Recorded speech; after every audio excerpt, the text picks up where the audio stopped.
Good morning and welcome to the June 10th, 2026 Board of Supervisors meeting that is continued from yesterday. At this time, if you could please stand for the pledge. Thank you, Madam Chair. I pledge allegiance to the flag of the United States of America and to the republic for which it stands, one nation, under God, indivisible, with liberty and justice for all.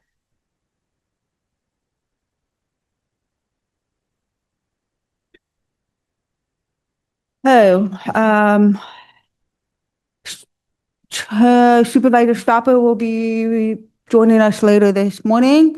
At this time, I will turn it over to the CEO. Good morning, Madam Chair, members of the board, members of the public, and our department heads. Before we get started today, I wanted to talk a little bit about where we are with this budget.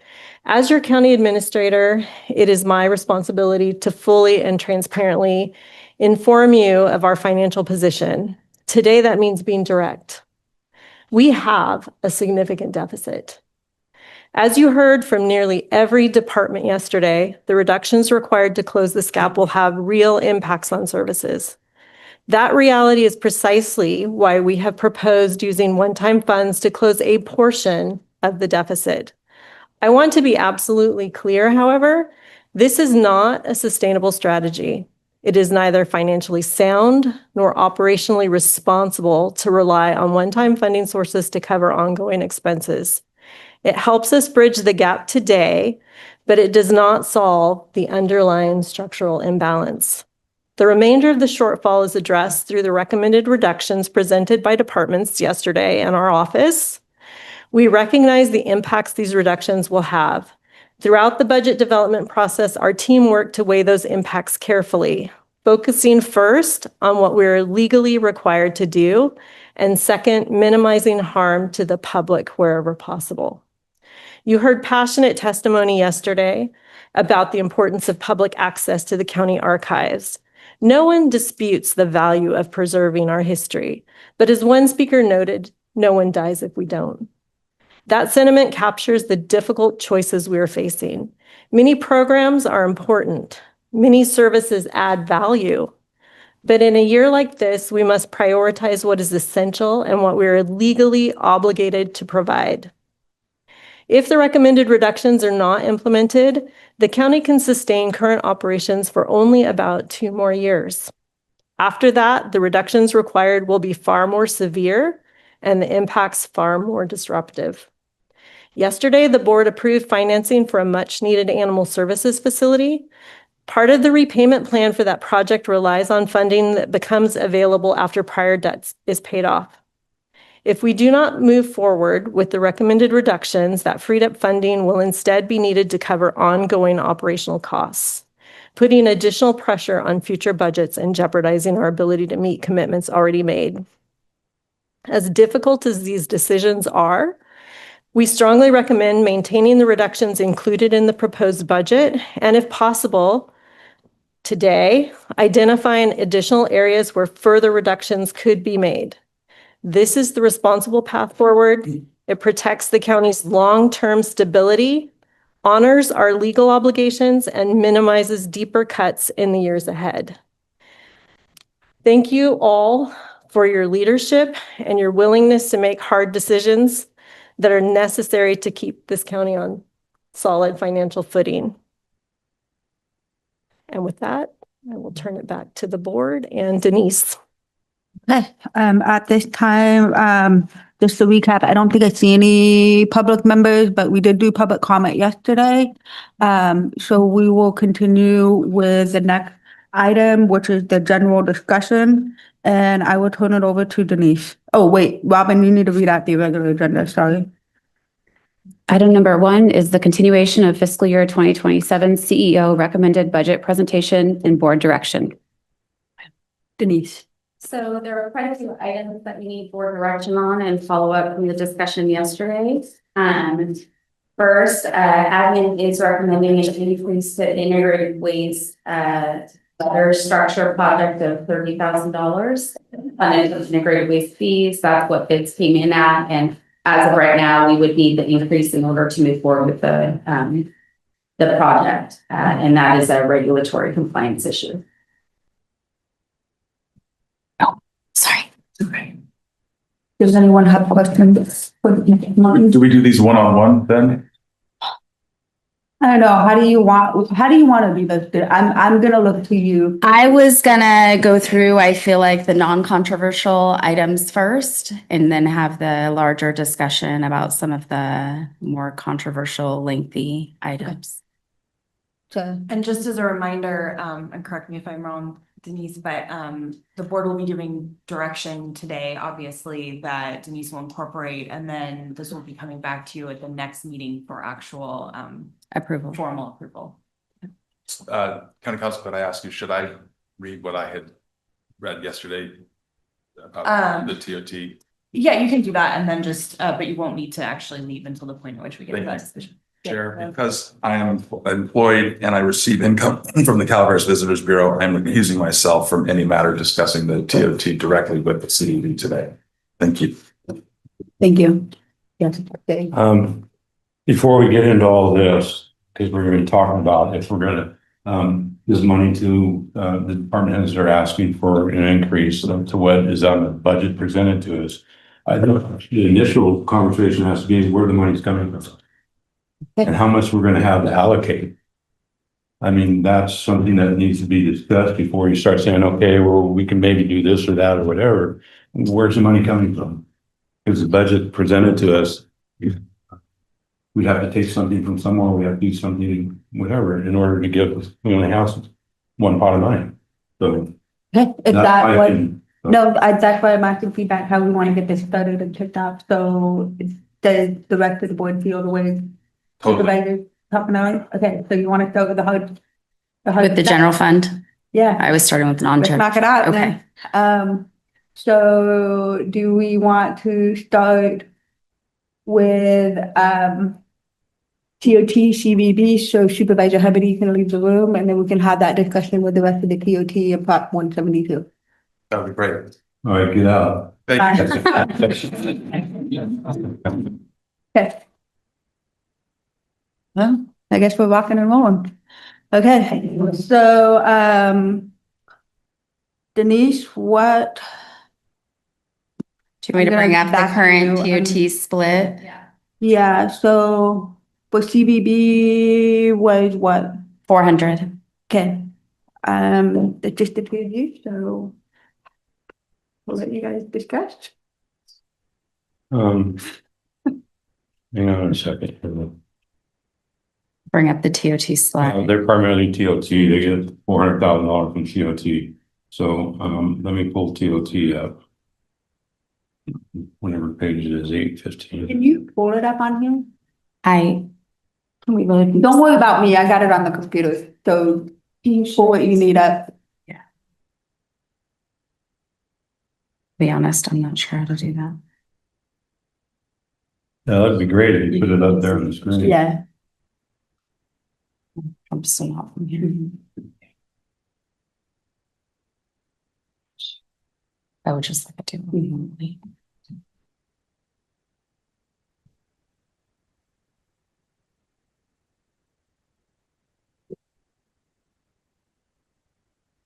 Okay.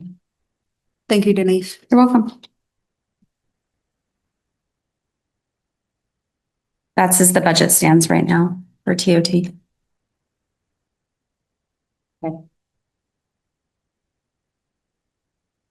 Yeah. Yeah. This microphone's on. Can you reach over and on this? All right, so roughly there's $2.65 million, and that's the way it's being used in the budget that's been presented to us. You have a fire that we started giving, I think it's been like 5 or 6 years ago, because they were having real problems and trying to keep everything going and all the fires that were going on. So we allocated about well, $662,500 to them so they could maintain what they had to keep fires that we were continuously having. And there's some other things that went on with it. So that's one that was never said it was going to be a permanent thing. And then you have the Calaveras Visitors Bureau, 400,000, but I think in the last few years of that 400,000, we've dedicated 50,000 to the Chamber of Commerce. Out of that $400,000, is that correct? Yeah. So that's something that I think they've only got $350,000 for the last 3 or 4 years. And before that, I don't think they got 400,000 at that, or even 350. I think it was a little bit less.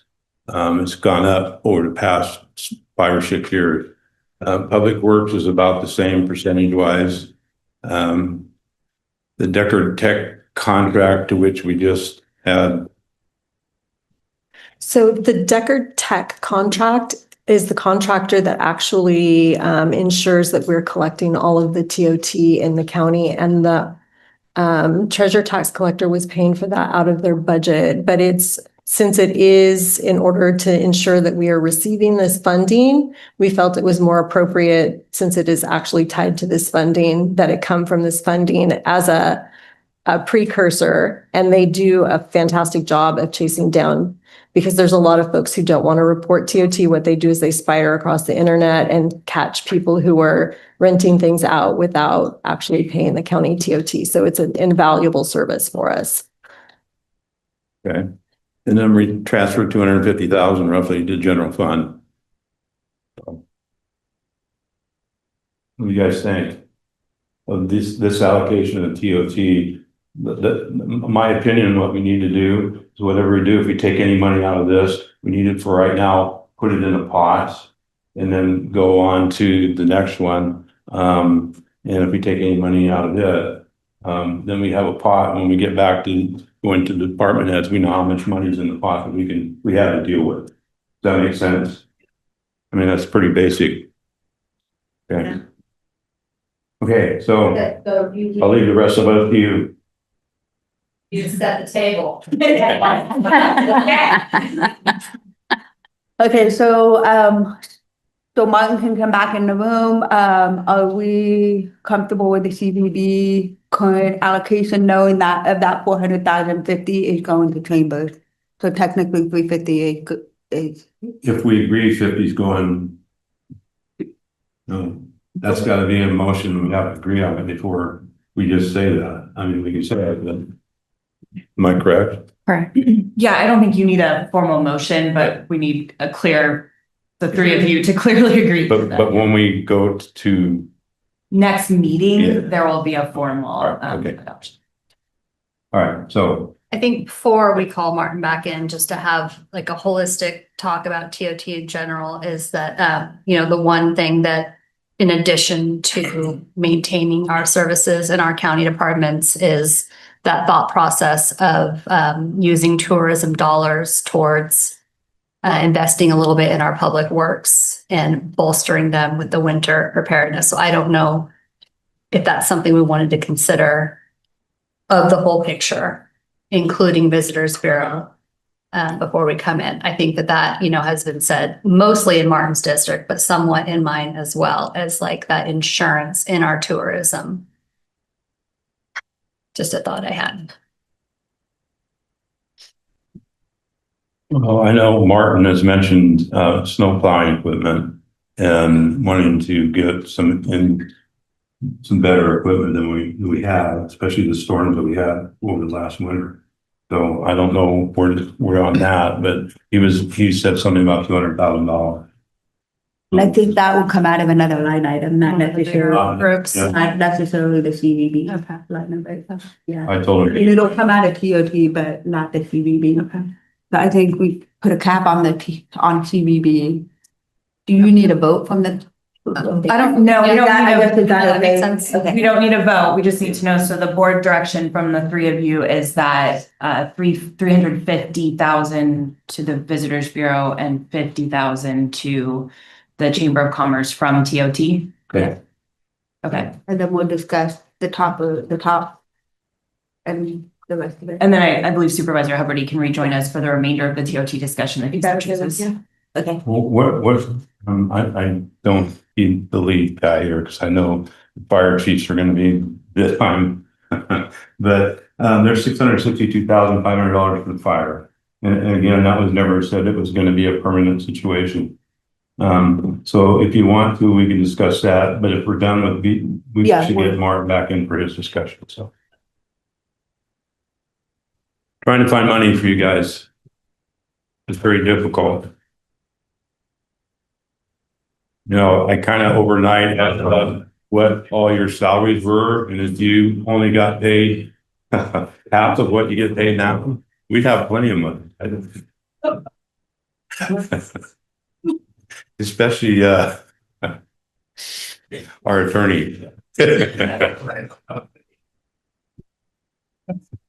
I didn't say anything about cutting back hours. We want more for less.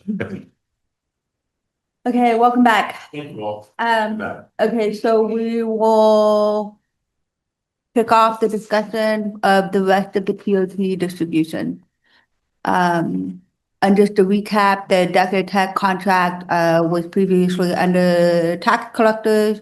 Now we're putting it under TOT, since they go after the TOT fund for the fund and chase all that down.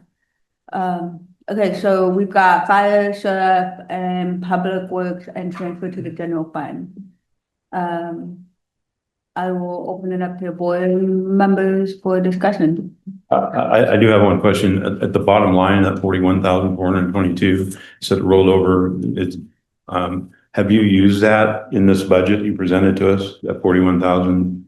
Yes, it's going into the general fund. So the line item for the general fund is about 290,000, which I wanted to break it out. Some of that is prior year rollover, anticipated rollover, and then the 249 is upcoming revenue not received budgeted. Right.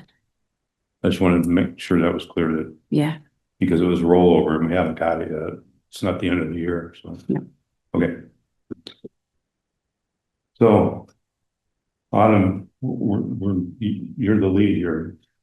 That's hilarious. In light of your historical knowledge that you've shared, Supervisor Tofinelli, about where we started with these TOT distributions and supporting our fire districts. You know, in District 2 alone, there's 4 fire districts. I value them so much. They provide, you know, beyond just their emergency response, so much to their communities. But I'm also very grateful to see how well Measure A is doing. And they are in a time of health currently where our service departments are not, that are also public safety related. So I definitely, you know, this year am in favor of moving that TOT fire dollars over. No, I'm gonna kind of let it. I was not gonna, my opinion is not the whole 662. I was thinking 500 of it, leave the 162 and be split between. Could I make a suggestion? The county pays for a fire dispatch contract. Denise, do you have that amount? I do. So the dispatch contract for the upcoming year is 449,784. Of that, we have 367,435 budgeted from the general fund, as the county fire account had some fund balance that I used to offset that. And then how much do you get for Prop 172? Well, we were thinking 300. about taking the fire dispatch contract and paying it out of TOT instead of paying it out of general fund, and then distributing the rest of it to fire. So that would save the general fund that $367,000. I know Measure A is doing really well.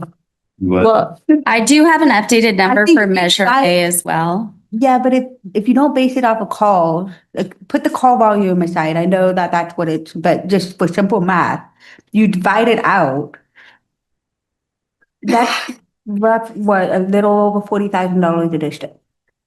That could be 2 positions for the library.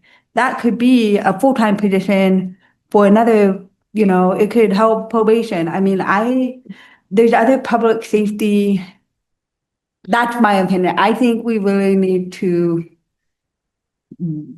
put back into our own public safety. We do, correct. So what if we pay the dispatch contract out of TOT and then take the additional amount up to $500,000 to be dispersed? So it would, in effect, it would give 500,000 more to the general fund.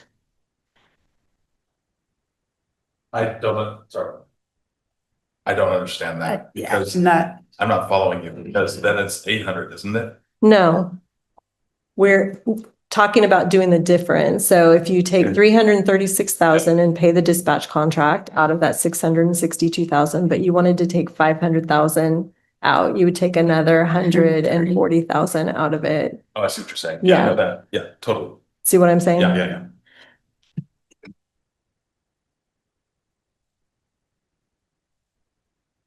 You got your finance computer over there and you're trying to work it out. Yeah. Gonna tell us about, okay, Now I lost my train of thought.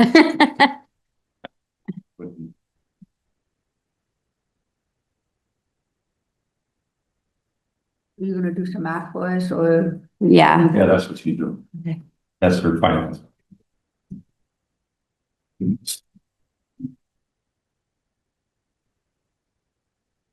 Although I'm having a hard time on the spot, guys. So Teresa, you're saying the 367,435 out of the 662, right? Correct. And then making up the difference to the 500,000 as proposed. The 500,000 being what Supervisor Toppinelli proposed. Correct. Okay, that remains 295,065 of TOT. And then you're saying 500,000 minus 367. 435, 132,565 in addition to fire. What was that, Denise, again? 132,565 to fire. Dispatch contract of 367,435. And then that frees up, if I mathed right, 295,065. 2,565 would be left to fire. And then, we would still be paying the fire dispatch. Mhm. And that would be 367,45, 435. And then you would have the remaining difference of 162,500 Which is freed up for other general fund purpose. In addition to the dispatch contract that's will no longer be in community organizations in the general fund. That comes to 429 in my book or somewhere around there. 367,435 for the dispatch contract, 132,565 to fire in addition, and then 162,500 So then for general fund. we had 162,500, I'm sorry, out of the community. No, it would go out of What was in the TOT. community to pay for that? No, it would go out of the TOT account 5531 into the general fund to cover whatever other decisions you make today. So it's, if my math is correct, it's like a 529,935 to the general fund versus status quo. Because the backing out the dispatch. The dispatch contract plus the 162,500. Yeah. So the dispatch contract plus 162. Mhm. So we would be 500. paying out of general fund, taking out TOT. Mhm. Okay, so. You're freeing up like just under 530. Yeah, so can we add that on the side in the pot? Our slush fund. Prop 172? Yep. Okay. Okay.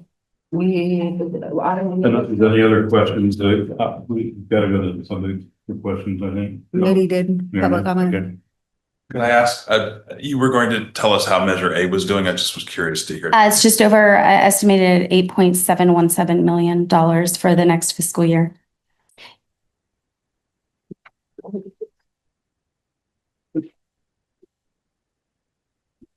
Okay, do we want to, we still have, public works on this list in the sheriff's office. Public Works, Oh, let me open back up. Could I ask Denise, if Public Works were to get their full 25% of the TOT, what would that be? That's the 662,500. So it's not a huge difference. 35,316. My understanding, speaking with Micah, that if they were able to get the full 25%, they would be able to invest that in solar. You Mike.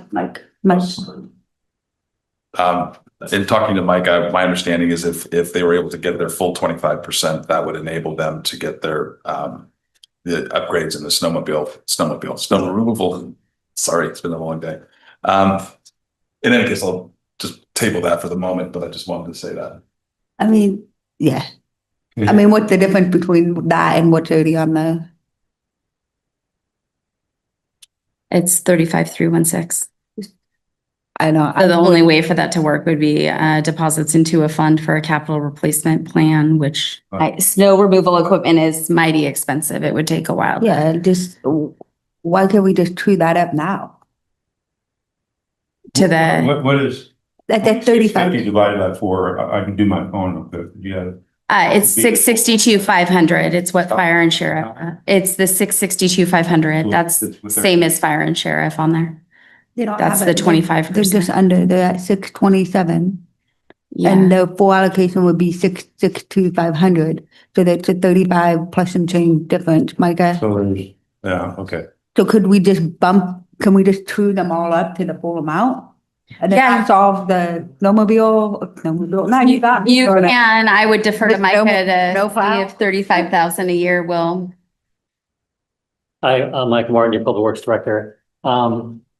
To clarify a little further, getting the full 25% is certainly a step in the right direction in helping us be funded to the level we need to be to increase the level of service that's been requested by the department.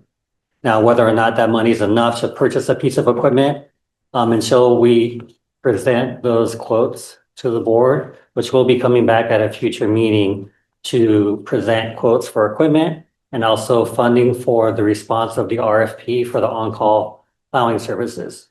So at that time, we'll have a clearer picture of actually what's needed. And then a decision could be made at that time if TOT money is to be used for that, or if that funding should come from somewhere else. So if I could plead a case for the department, I would be supportive of getting the full 25%.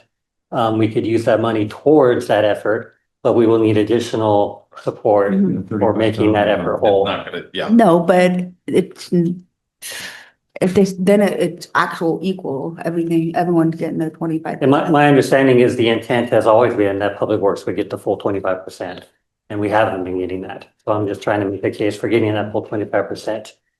I think it's clear snow plowing is an essential service. Public Works, we're first responders in all disasters. Not to make light of anything, but without plowing the roads, the fire department, the sheriff's services, they can't get to where they need to go. So I think it's only fair to request that level of funding to be able to support them in their efforts as well.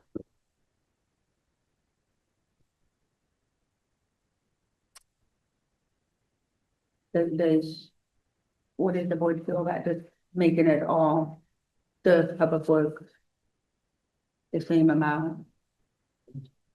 I think it should be. Okay. Okay. $35,000. If we get any snow in Valley Springs, if we do, then you can use it to go down the creek. Clear the snow out of the creek. We'll take a snowplow down and clear out the mud. How about that? Maybe we could find one that will work in Costco Creek. Yeah. Okay, you got that, Denise? Yep. Okay. Thank you, Micah. Thank you. What? Okay, so that, okay, well, we've got TOT pot of money on the side. Like everybody. That's gonna go Yeah, to make that 662.5. yeah. Which leaves the change at 494,619. What is How it much again? 494,619 is your net change at this point to general fund. Okay. So I would assume the next, Is 170, pop be 170. 172 that we have some discretion over. So can you walk us through what Prop 172 can and cannot? Because in reading it again last night after I left the boardroom, my brain was like, oh, probation, but that is court related and it's explicit in the fine print. You can't use it towards court related cost. So where's that fine line of that? And I was also thinking for Rochelle, for the sheriff's office, for the overtime, but it says court. So do we need to look at other things that they need to, kind of do a flip flop? So, But I don't can read the actual legislative analyst office's determination on it. It says, under Prop 172, cities and counties must use their allocations from the half-cent sales tax to support public safety functions. Senate Bill 509 defines public safety functions to include, but not be limited to, police and sheriffs, fire protection, county district attorneys, ocean lifeguards, and county corrections. City and county costs related to courts are specifically excluded from the definition of public safety. So I read that as, in our case, we should be spending it on sheriff or district attorney or our ocean lifeguards. Just kidding. Okay. Yes, No, I mean, that's correct. This is correct. So the statute says public safety services does not include courts. There's actually not been as much case law or as many AG opinions on this as you might think at this point. So I don't know whether not include court, it obviously means not directly to the courts, where you draw the line between something that is supportive of the courts, and not supportive of the courts is a little fuzzier. Yeah, but the sheriff's office is not part of the courts. Correct. So they're providing an officer through the sheriff's department, which would be, and the officer's there for safety. It's not like we're giving the courts money. We would be giving the sheriff's office money to provide safety in the courts. State law, right, does require that the sheriff provide court security. So that is a sheriff's office function, yes.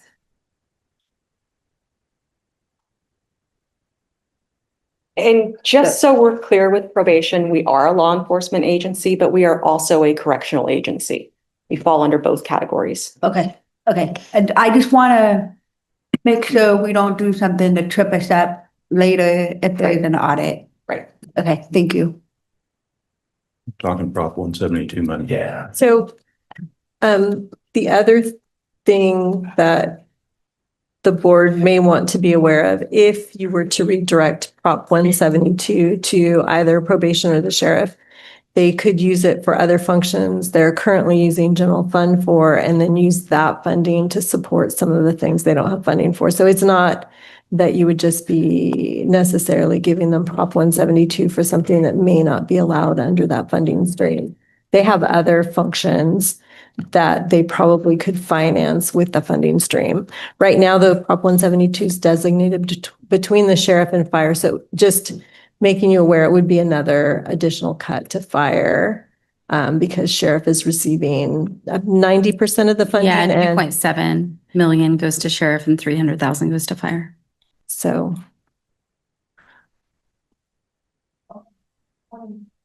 Welcome, good morning. Thank you. What else did I miss other than Prop 172 to say? Denise, do you want to do a quick recap on the TOT, please? Sure. You already decided on the TOT? Well, yes and no. TOT allocation, they have 350 going to CVB, 50,000 going to chamber, 367,435 to cover the dispatch contract, 132,565 going to fire, and 662,500 going to roads, and then the additional 162,500 going to the general fund. Actually reduced by that 3516 that we decided on after. 16, let me give you the exact amount. We can discuss everything You can, you want to ask questions on everything other than. Yeah, we could go back to TOT later when Martin has a chance to recess. We already We already did did, that. we're done, Okay, so but we could, So the if you board, want to ask questions, then we should boot them now, otherwise. okay, so it's decided. the board already gave direction on the allocation to the CVB and to the Chamber of Commerce. Okay, because I Those numbers are updated, she's doing it on. Okay. That's from the slide yesterday when we discussed it. Yeah, Then never mind. Okay, so I get it. I heard the 350. So what went to fire total? 367, 435 to cover the dispatch and 132, 565 to fire for a total of 500,000. And the other was back to the general fund for right now until we decide what we're gonna do with it. Correct, except for Yeah, I was in a pot, so it's 35, 316. shuffle. Once we get everything in the pot, we talk about. Gotcha. So the difference in the general fund for that was 127, 184 from TOT, and then the savings in community organizations for the dispatch contract of 367, 435 for a total of 494, 619. Thank you. and I got now, and now we're on Prop 172, and we were discussing what the state legislation said, and yeah. It's fairly open, especially when it comes to probation and other safety. For the most part. Yeah, we were discussing the being cautious around court services because court is not an allowable use. And so we were in the middle of that discussion right now. Okay. And So- so came up and reminded us that they are also considered corrections, which is Yes. an allowable use. And that's where we're at. Did I miss anything for it? So we'd be looking at sheriff, district attorney, or the eligible uses in probation Or fire. or fire, as is right now. Yeah. Yeah. Or ocean Or ocean lifeguards. Oh, what? ocean lifeguards, sorry, it's in the statute explicitly, we can use it for ocean lifeguards. So. Good being on the ocean. So the board was discussing, it was just an open discussion with the board. So that's where we left. Okay, so can we put the distribution for the 172 up, right? I don't know that I have a slide for that. It's just 300,000 to fire and 2.7 million to sheriff. I mean, I have the funding. Kim wants 120, but she can't use it for the court. I do just want to follow up briefly, Supervisor Toffenelli, on court security. The couple of AG opinions that talk about Prop 172 do seem to say that court security, even though it has to be provided by a county sheriff's office under state law, that is still a court-related function, so that would take it out of 172. That figures, but Partially though, I will say their reasoning is because there's a trial court security funding mechanism, but as the sheriff has talked about, that is not adequately funded to the level that is required to actually provide court. So the juggle for the court thing would be more towards, Like TOT would be open to be used on that. and then you can use the 172 for something else. yeah, Or you could just use it for a different area in the sheriff's office, which has the same net change to the general. Correct. So the sheriff couldn't use it for that. Correct. Yeah. That is correct. These are only two discussions I missed so far. Good. And then burn the whole house. And then you're saying that A172, you don't have a slide? I don't. It's a pretty simple split of the 300 to fire and 2.7 to sheriff. So that's why I was wondering about the TOT and your using dispatch for the TOT, but the dispatch has actually been coming. That was what was considered with the Prop 176 before? No, it was coming directly out of the general fund. Okay. We did a contribution into the county fire budget unit, and then it's paid out of county fire budget unit. So the board's direction was to, rather than be paying for it from the general fund, to take it. And I say this just to be clear, the TOT dollars are unrestricted general fund money, but Discretionary. to pay for that dispatch contract out of what was earmarked for fire under this TOT distribution. Okay. So in that sense, then we, because it was coming out of general fund before, so then the general fund distribution won't be a thing because it's coming out of the TOT distribution, even though it's discretionary from TOT. Is that what you're saying? No. It will Right, not move that's from the general fund to county fire. It would move from TOT to county fire, yes. Thereby freeing up those general fund Dollars. Okay, so then we have another pot right there of That was $3,000. part of the pot that Denise discussed previously. Okay. That's what. There we go. That makes it even better. I mean, sort of. Gotcha. So We got sweet more of that from the fire, one of the ones with the 176, don't we? I mean, 172, I mean, so the $3 million that we have coming in from Prop 172, 2.7 is going to the sheriff and 300,000 is going to fire departments. And that's how it's split right there. It's a 90-10 split, yeah. Yeah, 90-10 split. Yeah. So I don't know how the rest of the board feels about anything on the 172. I think we should reconsider the fire allocation for the DA and probation. Or at a minimum, if we've got and I'm talking big picture, like if we've got to do, jump back at, that we asked the sheriff's office to take on OES in the coroner's office. We made a commitment that we would provide X, Y, and Z.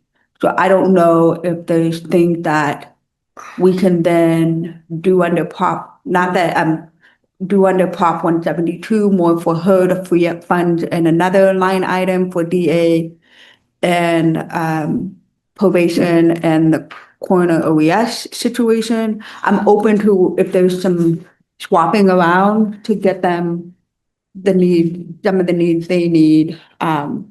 I get it, we can use it, but there's also another thing we haven't talked about, which is OES in the coroner's office. And we're going into a transition with that. And we committed to the sheriff's office that we would give them those resources during the transition. And so I want to look at it as a bigger approach. So if that means we've got to look more at the SO getting more money so we can free up for those other discussions. I don't know what that looks like. So that for me, I want to look at it, not just the deputies. I want to look at also, we have added 2 other departments under her. Two.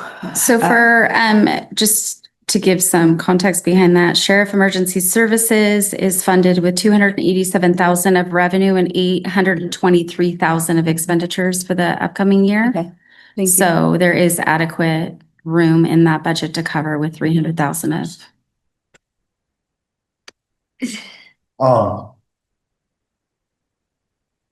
Let's just say, so I would make a suggestion right now. So far we've been setting this money aside. And so I'm going to say right now, my suggestion is set aside the rest of the 10% from fire 172 till we get to the end. And then we decide what how we're going to do the mix up, because I could ask Kim to use the 172 for something else. And then she could pull funds from something else to use in the court thing. So then we could juggle that so it's legitimately used per se at the end. Yeah, I think that's what we were trying to do, put it in one pot until then at the end, we have a pot, we can go. That's what I mean. I got that. Yeah. I'm just saying, let's do the 10%. Let's do the 10% right now, 172, if the board agrees with me. Okay. Put it in that pot at the end, and then let's Kind of its own make the math. pot though, because there's other departments that could be considered the key. Yeah, no, it's gonna be everything considered at the end. but. Right. But we just have to remember when the pot, No, yeah, no, 300,000 can only be used for. Yeah, So you can put it. we know, we know how to do this juggle. Yeah, let's put that 300,000 aside and Okay. move on to the next. So we're up to 7. 794, 619. There we go. Okay, 74, 619. It's a good I number. forget the number. Is there other, Where else can we pilfer money, Denise? Do you want to do a review of the discretionary funds that go to all external entities? Some of these you've already touched with Prop 172 and TOT discussions, but I didn't know if there's any other ones on this list that we would like to revisit. Yes, actually, I wanted to bring up the copper armory grant administration cost. I am going to forfeit my 5,000 for this year for district allocation and then take the remainder 6 out of my current allotment. And now at least we'll buy a year to figure, how long are we looking for administration costs for the armory?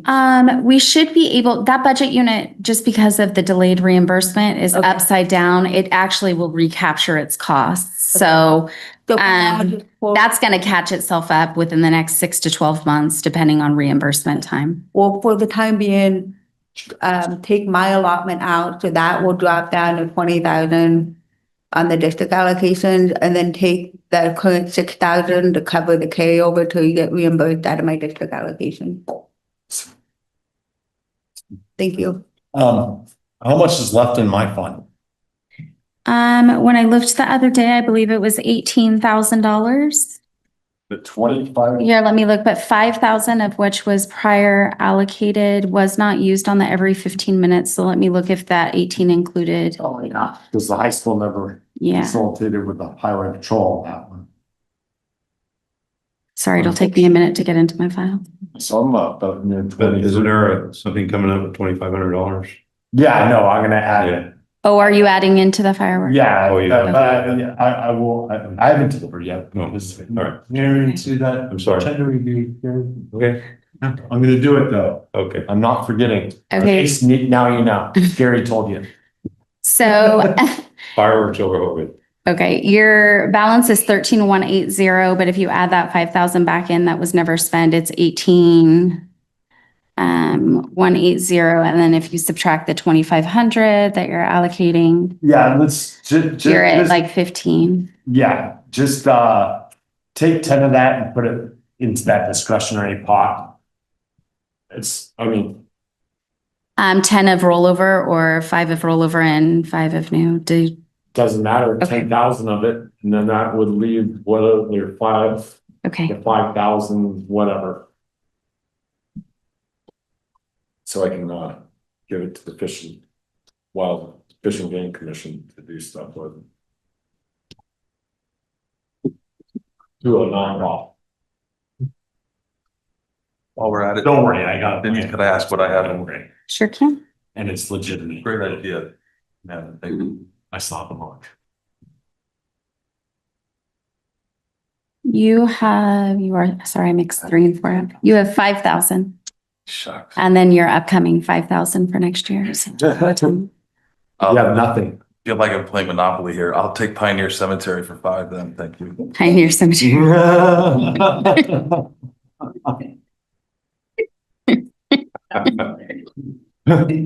What is morbid, Alex? Wait a minute.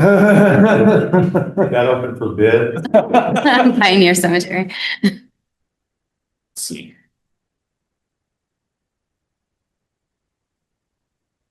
And then what do I have in mind left? Nothing? You're a big spender. A 3,450 before the item coming. So, yeah, so you have 950, 5 coming out, says, yeah, 950. okay, so like $950. Why, Plus the 5,000 on July 1st. Yeah.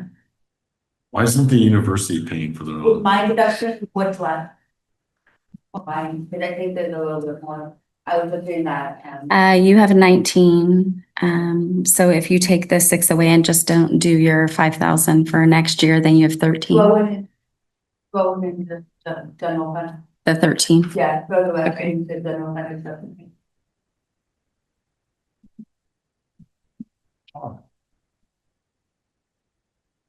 Still gonna throw some money at the kids, so. Okay, I'll put my new allocations in general. You sure, Autumn? Yep, I have a little. Jack, spent you- Promised out. And Jack spent you down before you got started. I'll put everything other than 2,500 in into general fund for, because I need that for fireworks over Holy. Okay. Yeah, that's good. We like things that blow up. so 3450.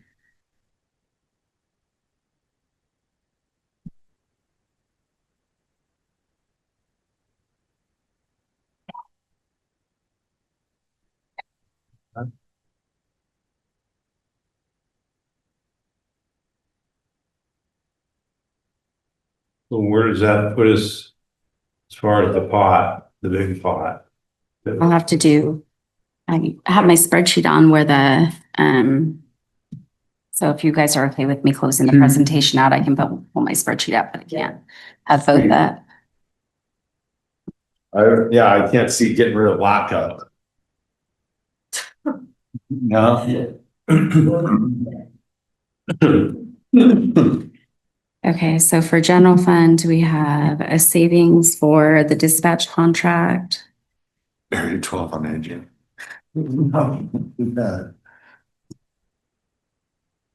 We have an additional credit of, Of credit? Well, she is crediting doing the credit line with your 27,184. discretionary supervisor. It's not a credit card you have? T, The money tree. okay, so that's the 494,619 we talked about.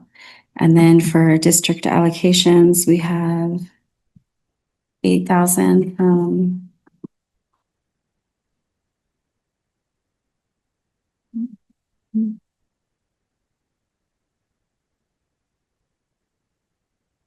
sorry.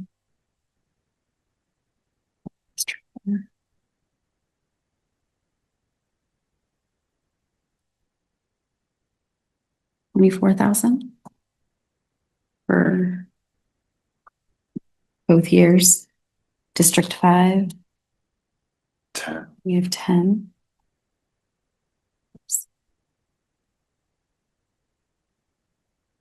I'm gonna make the easy pretty nice. Thanks. Appreciate it. D3.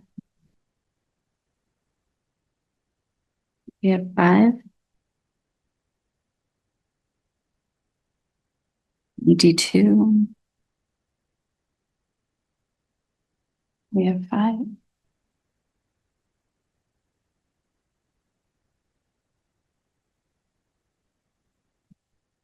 All supervisors helped. Okay, so I have, oh, and problems, let me do.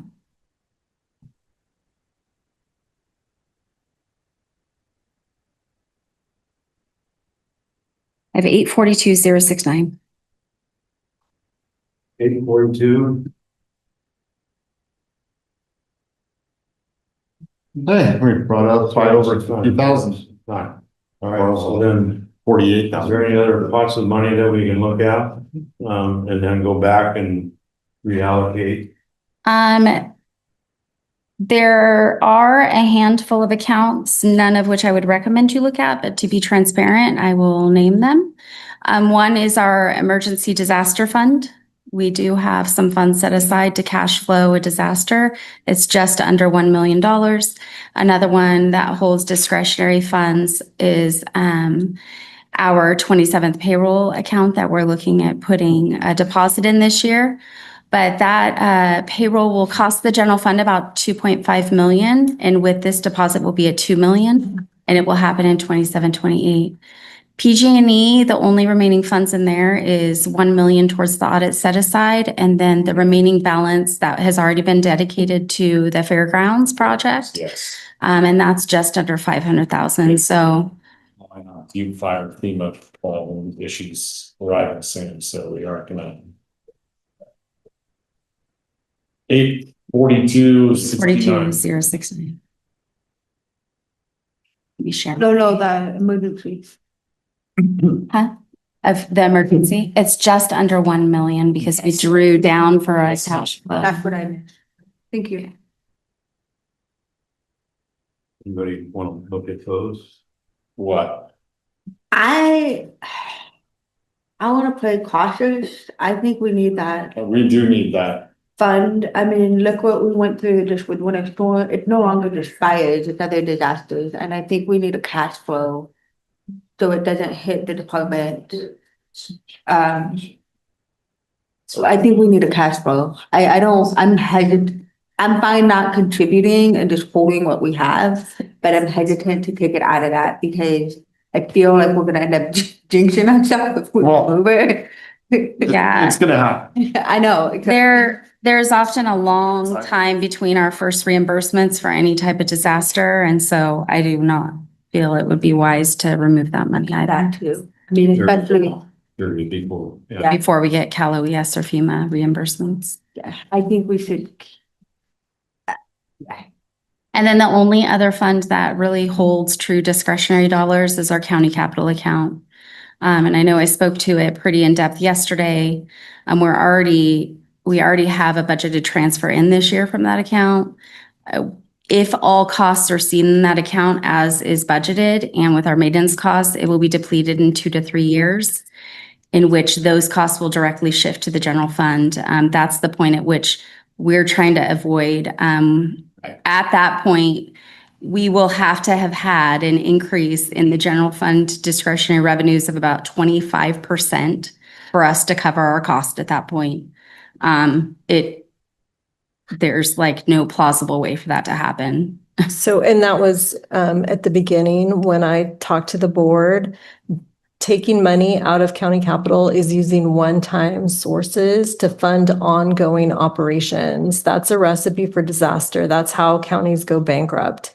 So even though we're proposing it right now, just because revenues are flat and we're hoping the economy picks up. And as you heard yesterday, there's a lot of impacts to the reductions we've already proposed. So we were trying to mitigate and be balanced in pulling one-time funds and doing reductions. The changes that you're making right now, TOT is ongoing revenue. 172 is ongoing revenue. So certainly swapping between those things in order to fund ongoing expenses is very appropriate. But when we start taking one-time funding to fund ongoing expenses, we're getting into some really dangerous territory. Get into ban territory and Yeah. $19 million structural deficit in 2018.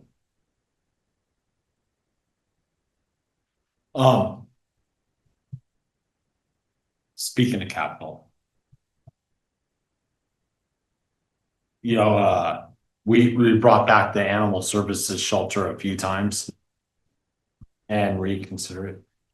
We did. We looked at a number of different ways. I know that the board was really interested in us going back and seeing if there was any other option or opportunity to reduce the cost for that facility. And so we did look at it multiple times. I know Jamie did a lot of research on it. Right.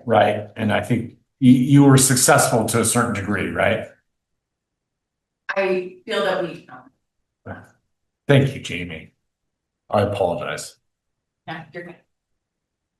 Yes, I am confident in what we brought forward is the most cost-effective animal shelter. It's not overdone, overbig, and with a lot of research and options that went into it.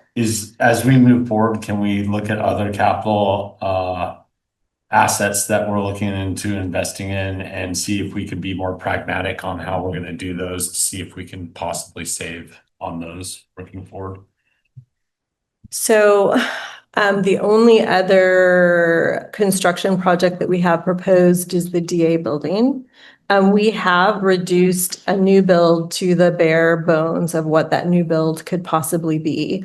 If we were to buy a building and renovate it, it would be more cost effective and we could probably do that faster than we could do a new build.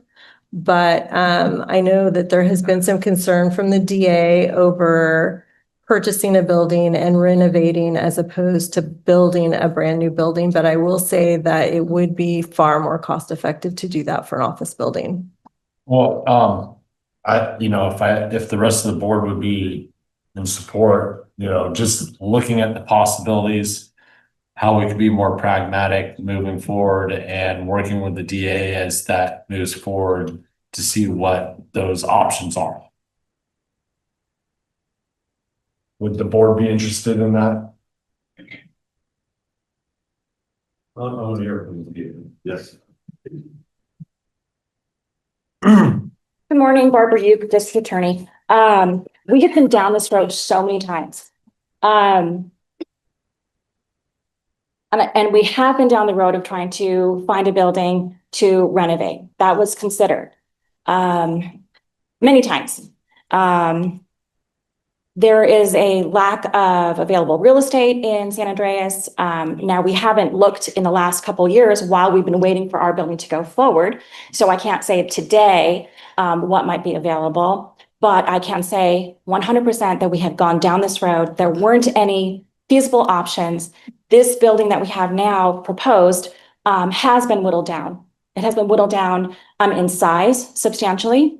It has been whittled down as far as walls. I felt like we were playing a little bit of a game of chicken at one point because admin position was, look, this is how much it's going to cost now. And so, can you really survive in a building that is shrunken to the point where it doesn't really fit your needs? Our response was, look at what we have now. Okay. Yeah. So it's still bigger and it's still better and it still gives us an opportunity to all be together in one spot, which is best for our efficiency. It's best for our security. It's best for our service to victims. We're at a point where the design has a spot for investigations, a spot for victim services, a proper, respectful spot for us to bring victims. And the back part of the building where my attorneys and my support staff will be is practically an empty shell. It was like, well, the costs have gone up so much, we can't really, necessarily afford walls. That's going to be kind of an add-in. Oh, I don't know if we can finish the roof. I don't know if we're going to be able to finish the floors. I said, that's fine.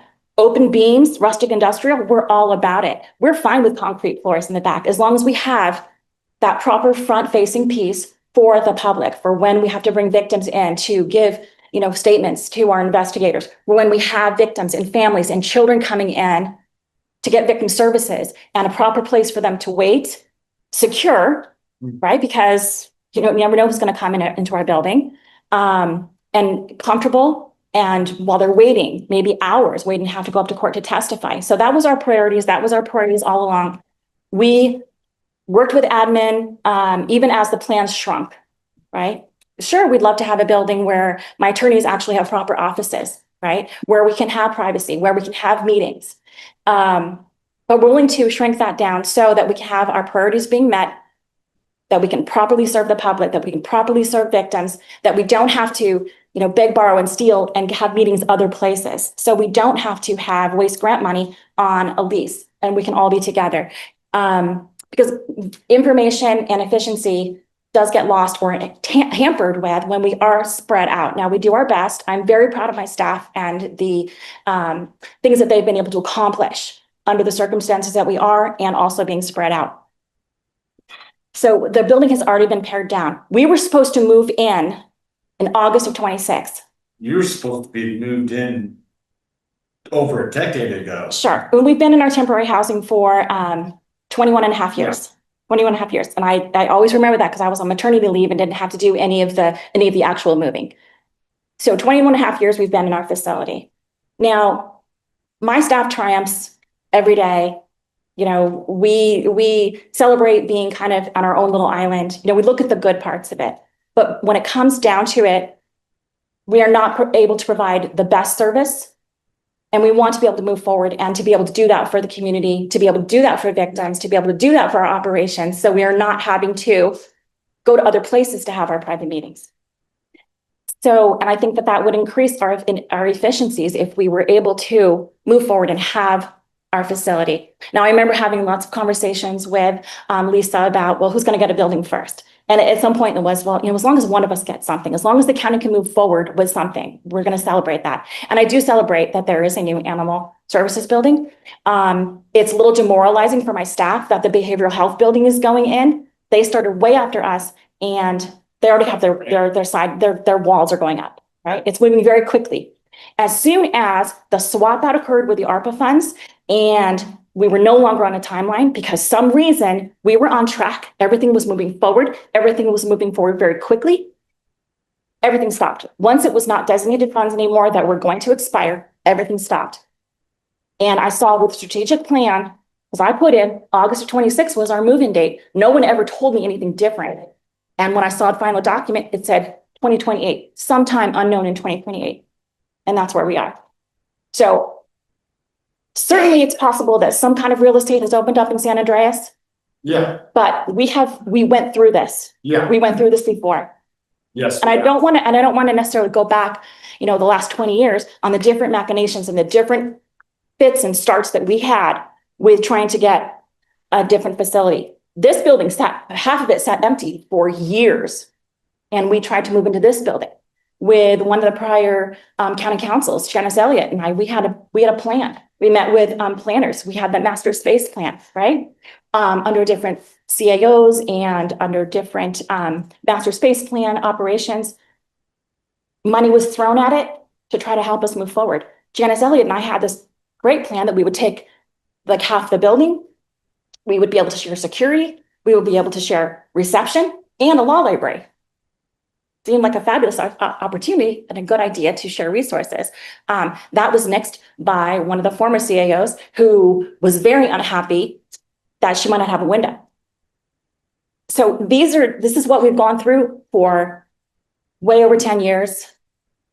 And we have looked at locations to buy buildings, and it was just not feasible. And we do have issues with just taking any old building, because it might not meet our security needs. It might not meet our goals to be able to provide comfortable, secure place for victims when they come in for services or when they come in for investigations.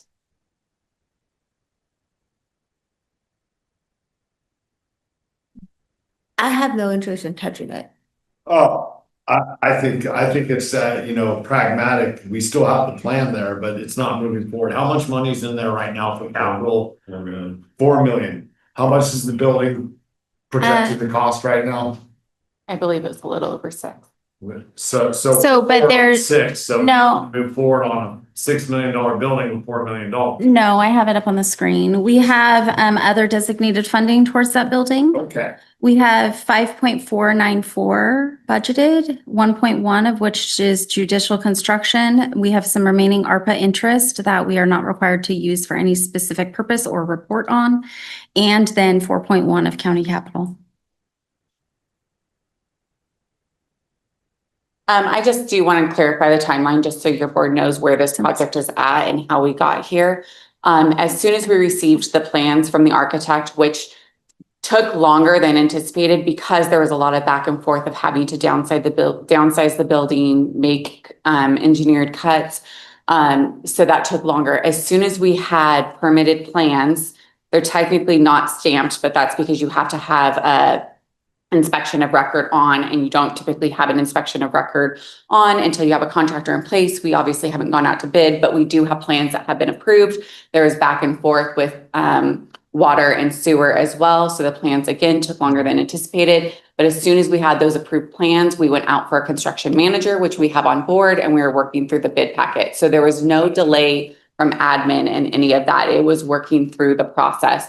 Behavioral health went faster because we had the funding. There was no back and forth on that, but there were still issues, and there is a tight grant timeline in which it has to be completed. There is a logistical thing to think about too that I want to put before you today. I don't know if you notice how big the footprint is for the construction of the behavioral health building, but there is going to be a logistical impact in trying to build all 3 buildings at one time, because there is only so much property to build. So staging is probably a realistic, but We don't have a construction manager on for the animal shelter, so theoretically, the DA is actually closer to going out to bid than the animal shelter. So I just wanted to clarify timeline.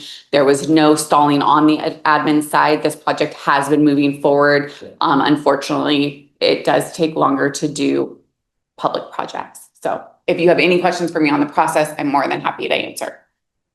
Thank you for that. Vinny. I'm That makes a lot That's more it. sense of where it's at, because a lot of my concern was the fact that they were still in that modular. And like I said, I had the conversation this last week with the person that put it there for you.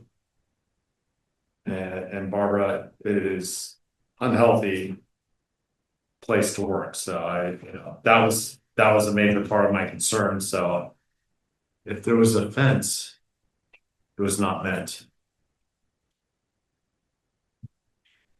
Unless one of the rest of the board wants to carry it on.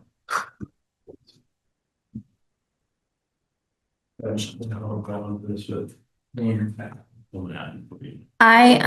all the monies that we have available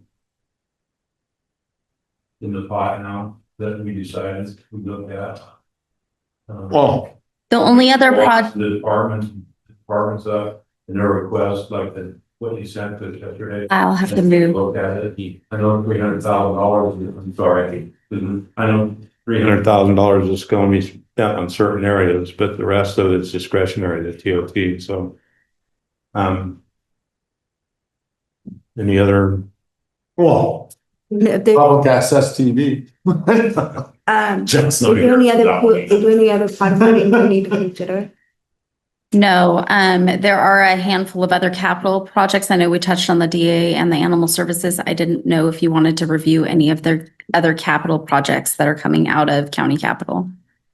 Or if the board Let's is. leave Rock Creek alone. Well, I believe the elevator Elevator was, has been one of them. one of the things that came up yesterday, the elevator for the museum.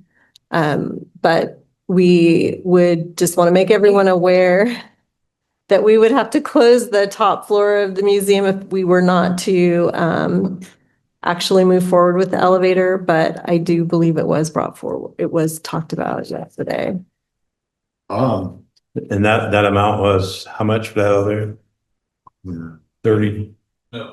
275,000. Oh, wow, yeah, they've gone up. And It's an elevator, goes up. Sometimes they again, go down. And again, that is coming from one-time uses, so it's not really something that we should be pulling to fund ongoing expenses.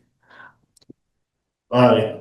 There's one more project though, the integrated waste stair CIP project. We would like a additional 30,000 from integrated waste fees. Our bids came in a little bit higher than anticipated, and it is a regulatory issue.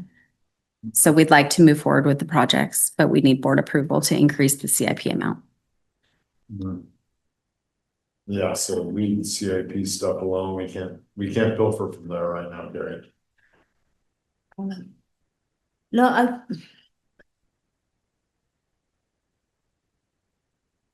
some of the stuff we need to get done, or we just do what we're doing on the other stuff. We just keep kicking it down the road, and it's gonna stay on this list indefinitely. And so I think if we knock some of this stuff out, it will reduce. I know there's still facility stuff that we're in aging infrastructure, but I don't want to keep kicking some of this stuff down the road. And so I'd rather just get this done, because we've already had it up here for a couple of years. Staff has gone through a lot of the work to get the bids and what have you. Let's get it done and then not. And then not have anything for the DA building?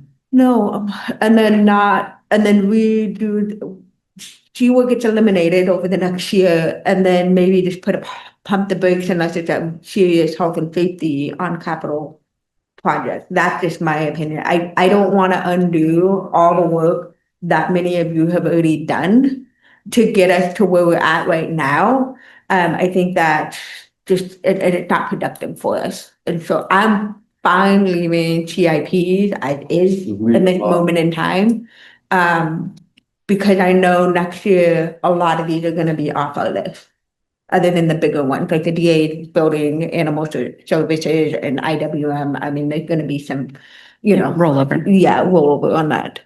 Okay. But that's my personal opinion. I'm not interested in testing out. Okay. I think that's where we're at. Let's see it. I agree with you. Capital assets need to sit where they are. We've already pilfered enough from there. That was your warning, correct? Yeah, we have $650,000 in addition to our normal, And a lot of those I mean, things up on the board right now are not part of that right now is because they haven't been approved quite yet to move forward. these are budgeted. These are all of our Okay. budgeted projects. Yep. Yeah. Gotcha. Can I just get clarification that you guys are in support of additional 30,000 for that integrated waste project? Yes, I am, because it's regulatory. I am. How about you, Gary? He's fine with what's. And it's not coming out of general fund, it's coming out No, of. it comes out of waste. integrated waste fees. Yeah. Yeah.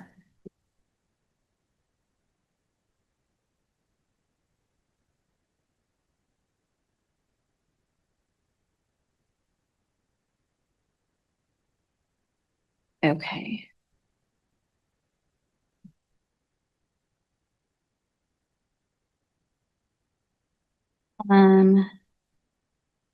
If we want me to pull up what I summarized last night, I'm gonna need to switch it from one computer to the other. So I don't know if you want a break to do that, or if you just want me to read down, if you just want me to Let's do a read. break, so yeah, Okay. please.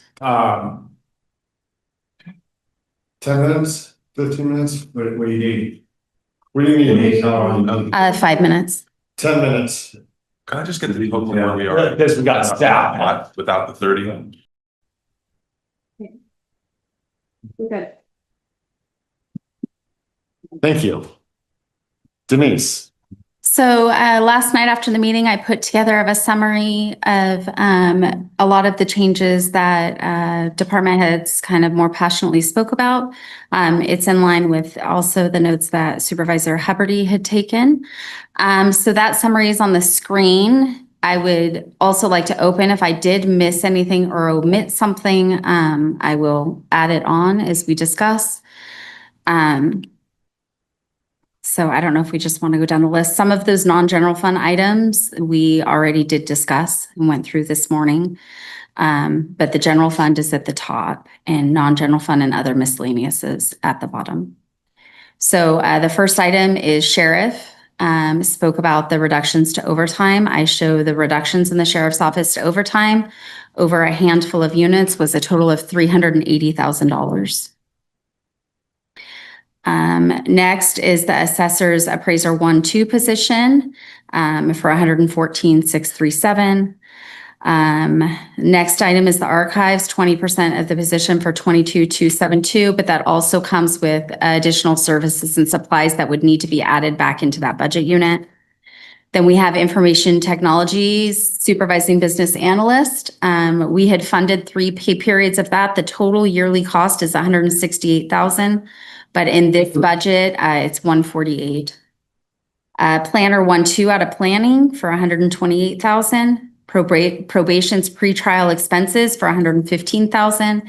And then 2 positions in the district attorney's office, a deputy district attorney for $198,000, and the district attorney investigator, which was reclassed not reclassed. We took 1 position, the senior department analyst, and added 1 position, which was a district attorney investigator. So it was a 1-for-1 swap at $172,000 for a total of $1.293 million. So if we take the 842,069 and subtract it from 1293830, we end up with 450. We're going to be 451,000 short, plus 452. And I also want to emphasize that these changes are in addition to us already bringing in money from our capital account just to balance the general fund of $650,000.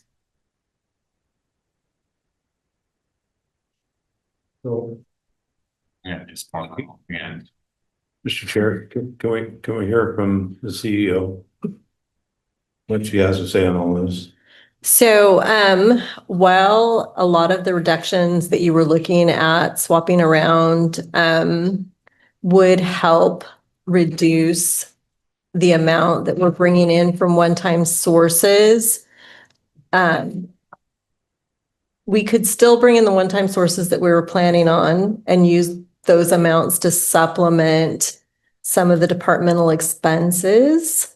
Or we could use the money to make sure that we're not bringing in the $650 from the county capital account, which is depleting our one-time sources. And again, we do have significant concerns over doing that because they're one-time sources, they're finite, and we have no way to replenish them once they're gone. So, 452. however, so I would say that some of these things, if I were going to put some things back, one of the things I would look at would be the assessor's appraiser position, because having the backlog on the property taxes affects county revenues, which may next year, if we were able to catch the backlog up, may help increase the amount of funding that we have available for departmental requests next year. So that one to me would be probably the most important one on the list to put back. Sheriff's overtime, typically we do see enough salary savings to offset that at mid-year. If not, at mid-year, we could certainly bring that back for the board to consider. So I probably would not recommend changing that at this time. The archives, I do believe Ms. Turner spoke about some of the issues with archives. I think that it's in the archives' best interest that they spend this year predominantly going through cataloging, making sure that they know what they have, and then digitizing the most important records for public access so that the public has direct access from their homes, and then potentially looking at, once they have all of that done, adding additional funding for additional public access at the archives. I think they do need to take a year to get the archives in order. For information technology, we would not recommend moving forward with filling that position at this time. Planning, we would not recommend moving forward at this time. Probation, we do believe pretrial expenses are important for the monitoring, especially for some folks who may be involved in domestic violence or other violent crimes against victims, even though the court is not funding us to the level to provide that. I think it protects our citizens. And again, one of the things that we wanted to look at most importantly in this budget was that aspect. The Deputy District Attorney 1-2, they have been without that for a while, although I do understand that they do have additional requirements on the district attorney's office. So I think potentially looking at filling that and not filling the district attorney investigator position might help them move forward with some of their additional work that they're required to do. That would be my recommendation based on the amount of funding that you have. So planning, IT, and Yeah, can you what that total is? It's 464,235. yeah, that's I just put 452 on the difference just for a little bit higher rand value. Barbara, if I was to pick and choose one of those two positions, which one would be the best one for you? Just as a question. I know you want them both, but And I've had lengthy discussions with my staff on what is the priority with this, and it was a difficult decision. However, the district attorney, the deputy DA, the attorney position is the priority for the reasons that I shared with you yesterday. I do want to clarify that for the investigator position, it was 2 positions that we sacrificed for the one at midyear. And what it was very complicated. We had grant money and outside funding come in for 2 support positions. One was added, I think, at the end of December, I think, by the board, but instead of adding the second one and then deleting it when we did the swap out, it was HR's suggestion. It was, to streamline, save the paperwork, that we just not add one, because otherwise we would have added one and then added a grant position, an outside funding position, and then deleted a general fund position. So what we did is we just moved the funding source over so that we only had to delete the one senior department analyst position. So it was a senior department analyst position and a general fund support position that we swapped out for the DAI position. It was a cost savings. It was a voluntary reduction. And one thing I did request that admin consider, well, why don't you just put us back where we were, and then we'll even take the cheaper position, the support staff position, because this was part of a reorg, part of shifting duties. We felt that, for a number of reasons, this was the best way for us to go. It felt a little bit like a bait and switch, frankly. So absolutely my priority is the DDA position. If they're At the district attorney one too. correct. Okay. Correct. Yeah. And ironically, the person that we had coming in was a 1 with no benefits. So it was a lot cheaper than that, but we don't know what we were going to get if you're able to fund that position for us. With 198,501. Because of how we have to budget for open positions. And I would be very grateful to have that position. I don't know how things are going to shake out, but if we only get this position, I'm very grateful, but keep in mind, we are losing essentially 2 positions, the senior department analyst and the support position. And if there was any possible way to fund that, just a support position, we would be grateful for that as well. And then we're still losing 1 position. Looking at the math on it, our budget, I think it was one of the slides I saw yesterday, was that we received 7% of the general fund, yet with these cuts, we're taking 18% of the burden of the general fund cuts. Thank you, Barbara. I was listening the whole time while I was doing numbers, so.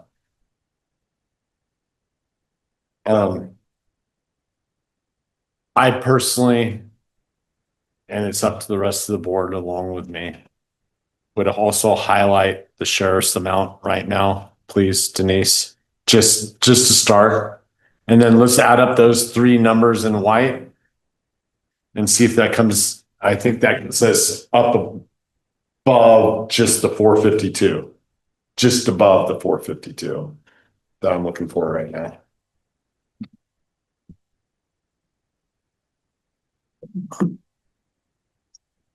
Oh, look at that. We're $2,000 off. Approximately 2,200 or 135. 34, somewhere in there.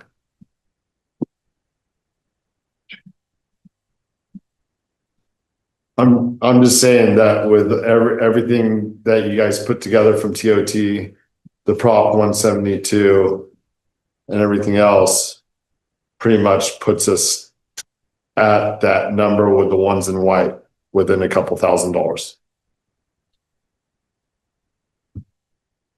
Plus. The total we had on all of the amounts was 842,060. Yes, ma'am. That's what I have here. How much we all put some of our funds back in the general fund? Did you have that the 842? Okay, you did it. Yeah. Except for I didn't put in my next year's allocation.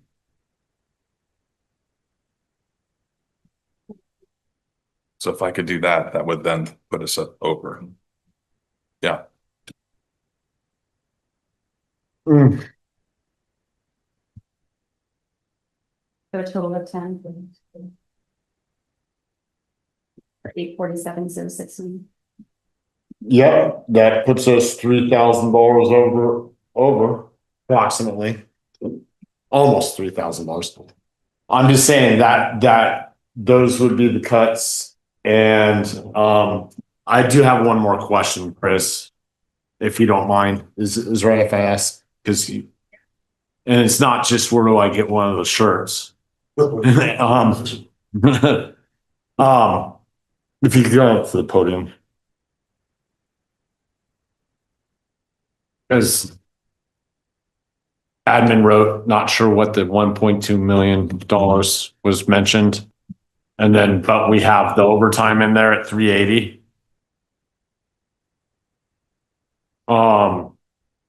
You know, that's not anywhere close to the 1.2, but that's a step forward.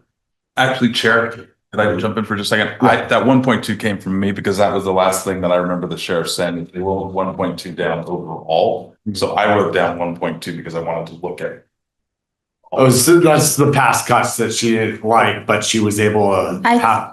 It's including all of the salary savings that were in each of the units as well for recruitment time. Thank you. All right. But 380 is better than what it was. I mean, that's still a stretch. That's the, I'm just trying to read that very top. That's the. It's the total of the overtime for all the budget units that we discussed. So 200 for patrol, 100 for jail, 70,000 for dispatch, and 10 for marine safety. Yes. I mean, what we see there's my thought. I'll leave the rest of the discussion to the rest of the board, and then we can go on to that. Yeah. We would like to discuss the SST position too, because that position was a frozen SST position. That's was one of the new spots that we were advised that we were going to be able to get with the OES position. I'm sorry. Corner. What he's saying, good morning, board, Tim Sturm, captain. The net effect on that coroner addition is that, yes, there is a new staff member and then there is a SST. However, on the flip side of that, there's an SST that is cut. And these are public facing positions. I haven't heard that SST cut been mentioned yet this morning, but it does exist. And that is something that we do believe is important. We respectfully would just ask for it to be discussed through the board. So I would make the recommendation potentially that you put 195,000 back in overtime and then put the SST position in, because their overtime, they're almost always fine at the end of the year because of just a lot of things happen. They've got a lot of people who are out or in, or so their salary savings and overtime costs are very variable. If there's a major incident where they need a lot more overtime, we would certainly bring that back to the board. That would be something that we would potentially fund with our emergency fund. So I think that the most logical thing would be to reduce the amount of overtime we're putting back and then put the SST position back into the budget. So we're giving you back the same 380. And then we can mid-year, because Yeah, or anytime. the mid-year will have an overlap with the current coroner. We can revisit that after January to update that OT once. Well, Like a double. Can I get some clarification? My understanding was that you were moving effective July 1st, a position, an SST into the corner, and the vacant one was going to be in your 32 unit, correct? I need to know for the funding, if we adjust funding. So the vacancy is, the frozen position is actually in your patrol unit, correct? That's Okay. For I just wanted, yes, I just wanted to correct. clarify. The workload is still there. The Yeah. workload is still going to have to be. Understood. I'm just for budget changes. I just want to make sure we're on the same page that the frozen position is in 32. That's where it stands as of today. That's correct. And we can come back later if there is another serious situation and add overtime. I'll emergency fund. Okay, we're gonna find out what the sheriff says about Right. It's as fun as playing with the DA. Well, what'd she say? That was, she is fine with that decision. I want to remind everybody that this is a preliminary budget. Yes. So we won't have a final budget until after the state does theirs. And we don't know what the state is going to do. I know that has to do with general fund, but it could be used, general fund may have to be used to plug some of that money if the state reduces from us what our projections are. We could have more revenue. Or we could have more revenue, but I very rarely see that from the state. But just so everybody, we all know that the final budget won't be until September. And then we do a mid-year where we make adjustments.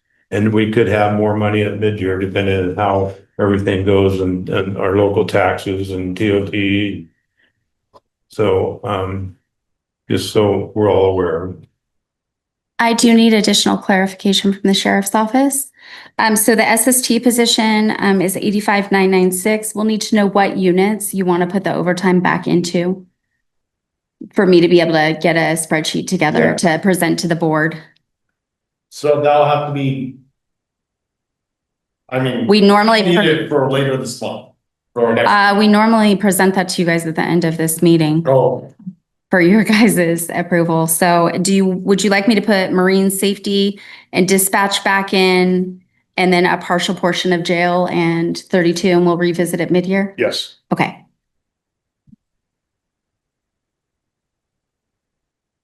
And then of course the SST funding. Wait, 235. We're And then flush with it. recovery, and then 5,000, so Yeah. Yeah, we're flush. what? Little There'll be other technical adjustments. I will need a break to put everything together because there's a lot of one adjustment can create a ripple of 4 or 5 to create a spreadsheet for everybody. Yes, okay, thank you. But there are other handful of miscellaneous items that were discussed yesterday. One being we were asked to find the trial court security overtime cost. Our office did reach out and find that. That's about just under $52,000 that it looks like will be unfunded in that unit by the courts. So just FYI, that will come on the end of year board item that the auditor's office will bring forward. But it does look like, I know Rochelle spoke to it pretty in depth yesterday, that trial court security will probably start pulling general fund dollars in upcoming years. So that will add to the general fund deficit. I say we ask Judge Healy, see what he says. You have to go through the clerk. And then the one other topic that came up yesterday that I'm aware of that we said we would revisit is the HHSA Behavioral Health Clinical Services Manager title change. Yeah. So we'll do that when we come back. Or do we do it now? In order to give Yeah. Ms. Hubner all of the adjustments that she needs to make, we would need to probably make those decisions now so that she can do her spreadsheet and present you with the changes that we're making to the budget. Okay. I'm not seeing, oh man, I don't see a difference in the cost on the clinical position. You said you had different, excuse me. Y'all are going to debate for this. So I'd like to move on to collaborate and get it done. I'm personally for supporting Marcos in his recommendation, but I would also like to hear the other possible items that you had brought up yesterday. Judy Hawkins, And HR. then I would also like to, okay, no, I'll let you do that and then I'll ask my questions after. Okay, so when we were first brought, the request for the change first brought to us, we did look at, both myself and the HR manager, Nick Marvin, we looked at different, what different counties were doing, different titles. And I know also, Hubner also brought up some titles. And so we can bring forward like behavioral health, program manager, or behavioral health services administrator, behavioral health division manager. We do think division manager does encompass the fact that they are managing this specific division, which is the clinicians. And so I want to bring to your attention, I understand, some positions are very hard to recruit for. I do think there's more things that we could do to be recruiting for this position. And we will be working closer with the HHSA deputy director as well as the HHSA agency director. But in doing the org review, we made sure that certain positions are in a hierarchy across the department, the whole agency. And so if we were to change this, it does throw off that process. And I also want to mention that, the deputy director that Mr. Marcos mentioned yesterday, the deputy director reports to the director or the assistant director. And so this really does throw off the structure of the department, which was the whole purpose of doing the org review, was to get the structure in order, the hierarchy in order.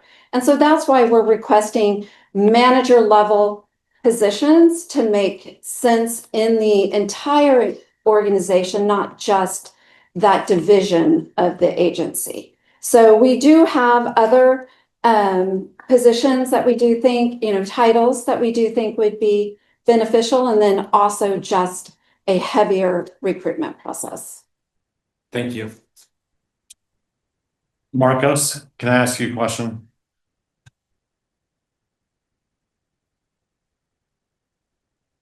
Health and Human Services. There's public health, there's mental health, behavioral health. I could go down the list.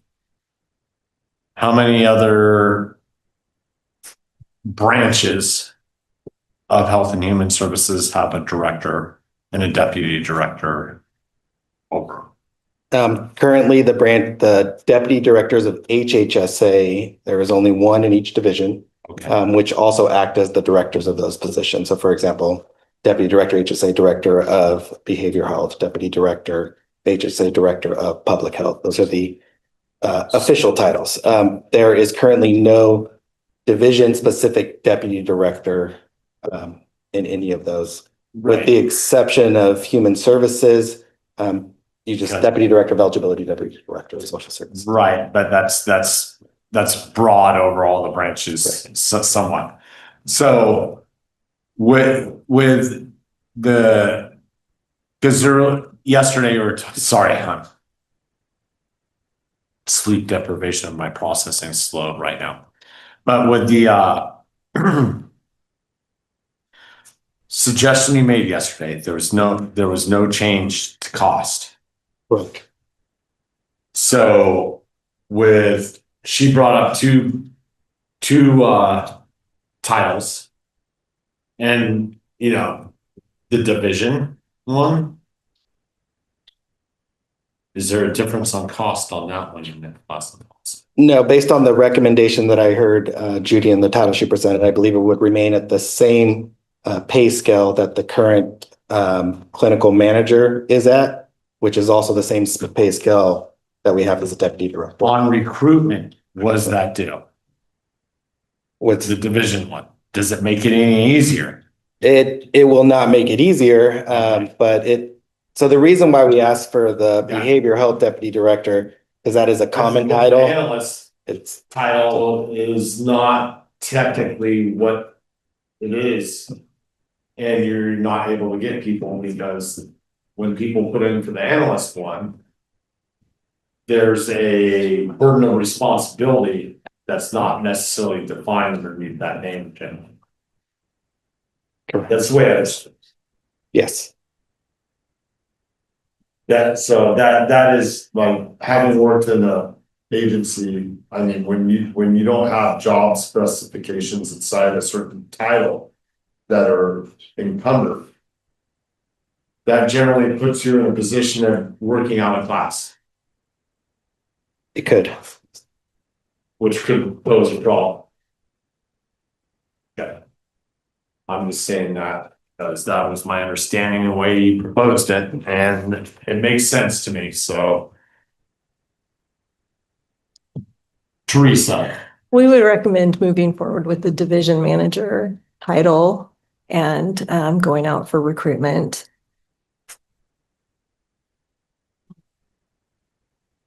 Is that palatable to you? I would move forward with the division manager if we cannot come to an agreement on the behavioral health deputy director. Well, let's see what the board says, because we have two opinions.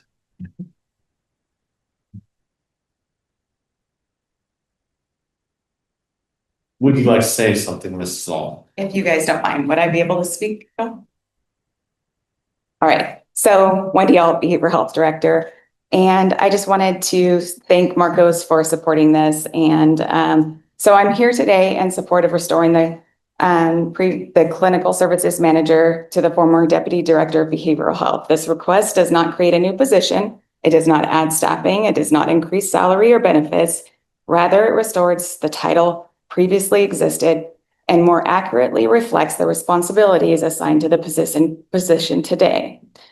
My concern is not whether the decision made several years ago were right or wrong. My concern is whether the structure created then remains sufficient for behavioral health system that we're operating today.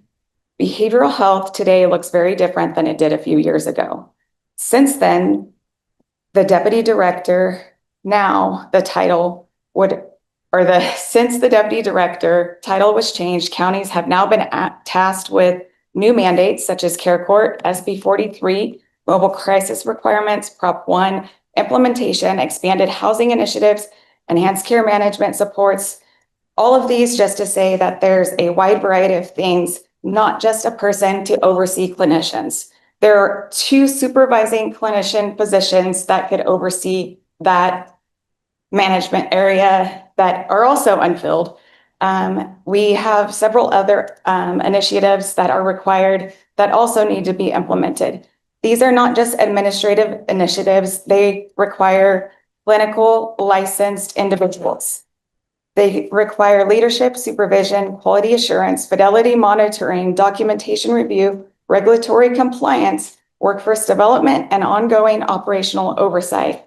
At present, our division has approximately 75 employees, but only 3 full-time licensed clinicians. And I currently have to contract supervision for the practicum students and the associate clinicians because I'm unable to do that on my own. Which would be supervising clinicians that would be over those individuals as well. The demand for licensed leadership continues to increase while the pool for qualified licensed professionals continues to shrink. Recently, an example that highlights my challenge is I was on vacation and inadvertently I missed, my fault, a Care Court hearing after failing to request a continuance before leaving. During that hearing, when it was rescheduled, the commissioner asked whether there was another individual within behavioral health who could step in and fulfill that responsibility. My answer was no. This person would be able to step in, not just handle the clinic and stay and do the day-to-day clinic things that I do rush over and do. I need both. I'm not asking that I don't need the supervising clinician as well, but we do have 2 of those. I don't need a third. And that's what the clinical services manager, as Judy said, to oversee the clinicians would be doing. It's not about being unavailable. It's about what happens when there is no equivalent leadership position available to provide continuity for the courts, the community partners, or our staff, and most important, our clients. It's not simply finding a therapist. The challenge is finding therapists willing to become leaders. And behavioral health has repeatedly relied upon contractors and external support to assist with these functions that would traditionally be supported by leadership capacity within this organization. So today I'm just asking for your support. I know there's a lot that I could go on and on. Yeah. And the point is that the behavioral health world, there's a ton of mandates from DHCS, and I need somebody that if today I were gone for some reason, could stand before you and explain all of that, not just cover the clinic when there's somebody there that is irate at the window or the clinic staff need to go to. I do need that. But I also need somebody that can help me carry through all of these required mandates that are coming from the state, and that support's needed. And our neighboring counties, Amador, Tuolumne, are HHSA, and they both have behavioral health directors who both have deputy directors who could fill in and go to CBHDA or any DHCS and represent the county at the same level as their behavioral health directors. So I am just asking for the board's support in that at no cost and no change. So typically deputy directors are paid higher than what the position currently is. So it probably will be an increased cost if we were to run it at the deputy director level. And I don't disagree that you need additional help with administration and management and all of those tasks that you have. There are a ton of things coming down from the state regarding behavioral health, but I do believe that we should try to recruit for a division manager first. If that doesn't work, then potentially revisiting this at mid-year. But I do believe that changing the title to be more representative of the work that this person is doing probably will help with the recruitment. Isn't the class and comp study the same, right? The class and comp study did not identify that we should be hiring a deputy director in this department. What is the deputy director in the class and comp study at that level? There isn't one. There isn't one in it. No, we would have to establish the position and establish a salary range, which would be different than the clinician. So, but you're the deputy director and you're in the class comp study, and that's. She's the deputy director of the agency and the director of behavioral health. There is no deputy director of behavioral health in the class and comp study because it was not recommended as part of that study. However, HHSA does have a deputy director level already, which is an eligibility, and that matches the level of the clinical services manager, which is the title that we are requesting. Behavioral health, that was done for something like public health or across. Eligibility. Oh, right. Yeah. There would be no change to the cost because the pay scale is already the same as another deputy director. On the line in the class and comp study, even though it wasn't necessarily done for behavioral health at the time. Okay. I would ask Judy to speak to that. Let's see what it is in the class and comp study. Lay it out. So it was not addressed in the class and comp study, but it was addressed in the organizational review. And so one of the things I do want to remind the board is that although we do have we have two deputy directors in HHSA that report directly to the director of the agency. And so when we're talking about organizational structure, what they're trying to do in behavioral health is very different than what is in human services. And so that's why we are trying to look at, the level of hierarchies. And although we did look at like what behavioral health deputy directors make, currently out in other agencies, it is a very different pay scale. And so we do expect to then be pushed to increase the salary of that position. And so that's why we asked the board to let us set it at the division manager, and we heavily recruit. And then like Ms. Hitchcock said, then we can revisit at mid-year with our results of how recruitment is going. Okay, well, then we'll leave it up to the board to decide. I was here in 2021 when this decision was made, and I know what the idea was behind it, and that idea behind it is no longer here. So with that, is a vote for division manager. B is a vote for deputy. And we'll go down and we can, A is division, B is deputy. Martin. This is a very hard decision, but I am going to support Marcos and Ms. Alton this. I believe that you're the two on the ground. And however we have to work it out, I think we need to work it out. I sit on the behavioral health board. I know what you do. I know how difficult it is. And I think that we should be supporting you as best we can to have the staff that you need. We have B. Autumn. I will also be saying B, because I think you are the experts in the room. And I think when we're looking at HHSA, and comparing the different departments under HHSA, they're also different, and behavioral health has so much more that they're doing and mandated and required of. So I can see this need. I do want to, ensure that you're being cognizant, and it is truly at that same pay scale, the same things. It's just the matter of the title and the being able to be in the rooms that Wendy is not able to be in. B. I'm gonna go with CEO's recommendation and go with A. Because now what's gonna happen is a triple effect. So you just called every other department to come up in front of us and ask for a deputy position. We are trying to cut at management. I understand we've got HR1 coming down the line. We have other stuff that your department's gonna have to handle, but we can't keep paying at the management set. And so with that, I'm going with A. I'm going to agree with Supervisor Fallendorf on this. I think we're setting ourselves up for something in the future that could be more cost, and we just don't have the money at the moment. And we come back at midterm, maybe we'll look at what it looks like. But I think even if we keep it at that level of salary right now, the recruitment process isn't going to be really good, and we may not get what we're looking for at the salary level. So I'm going to go with A, and maybe we can look at it again at final budget or mid-year. So that's where I'm at.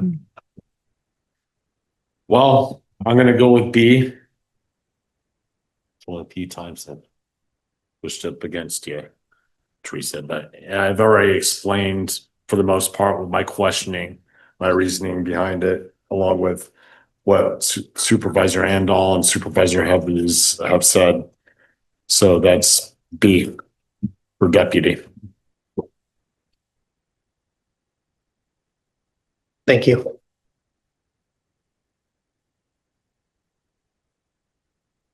Okay. I need one additional direction, which is, where would you like Prop 172 funds transferred to? We have to specifically transfer You get my bank account number. the three.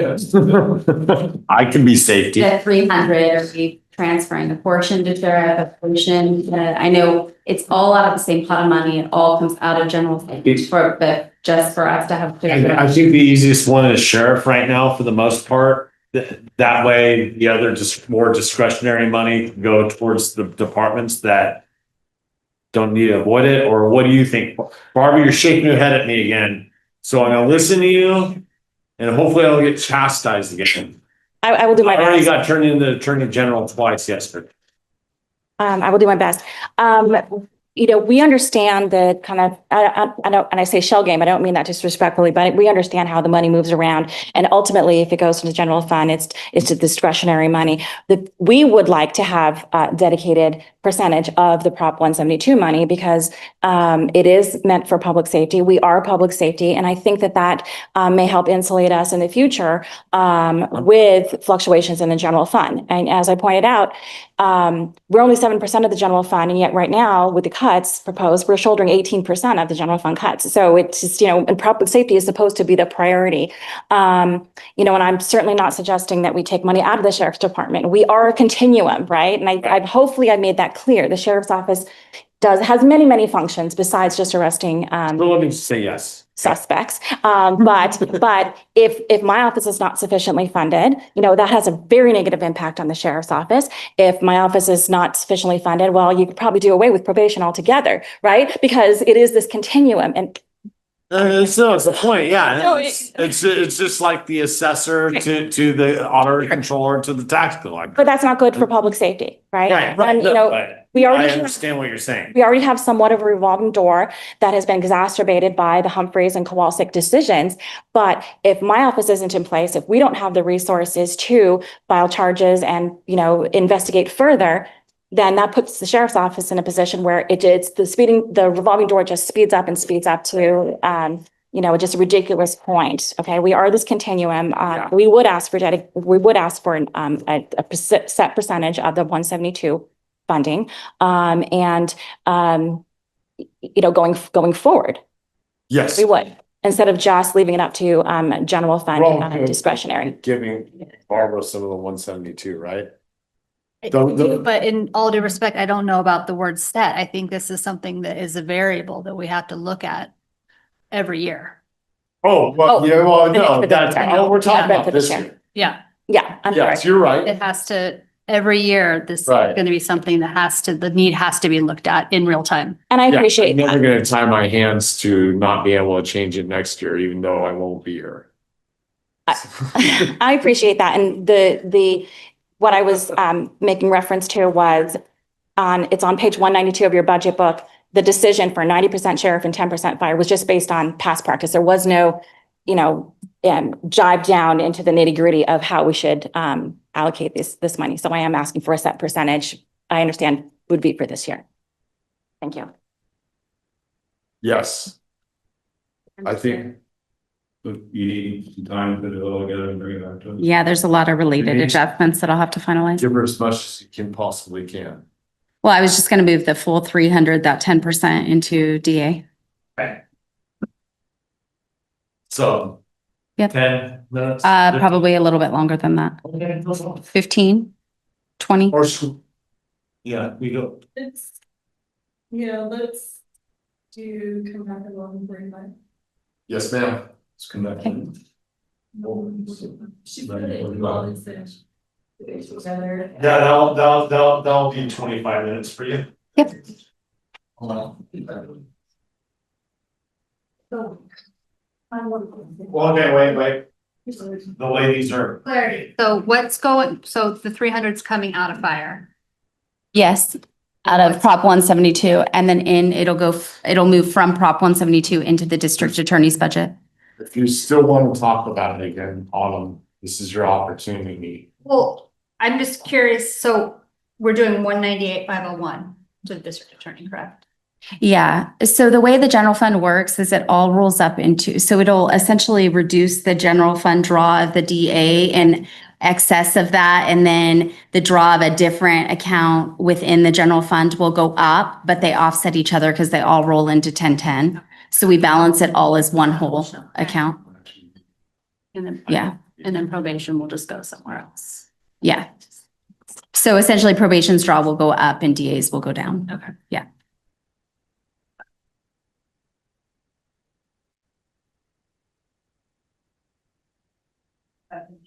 Okay. Any others?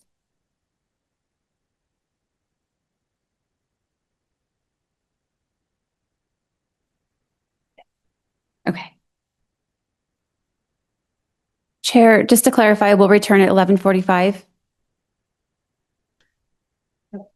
Thank you, Denise. So before I go into the adjustments, I forgot that HR had a couple of position requests that they needed to speak to, that they were asked to speak to today when Judy tried to speak to. So can we take a moment and go through those? Yeah, absolutely. Okay.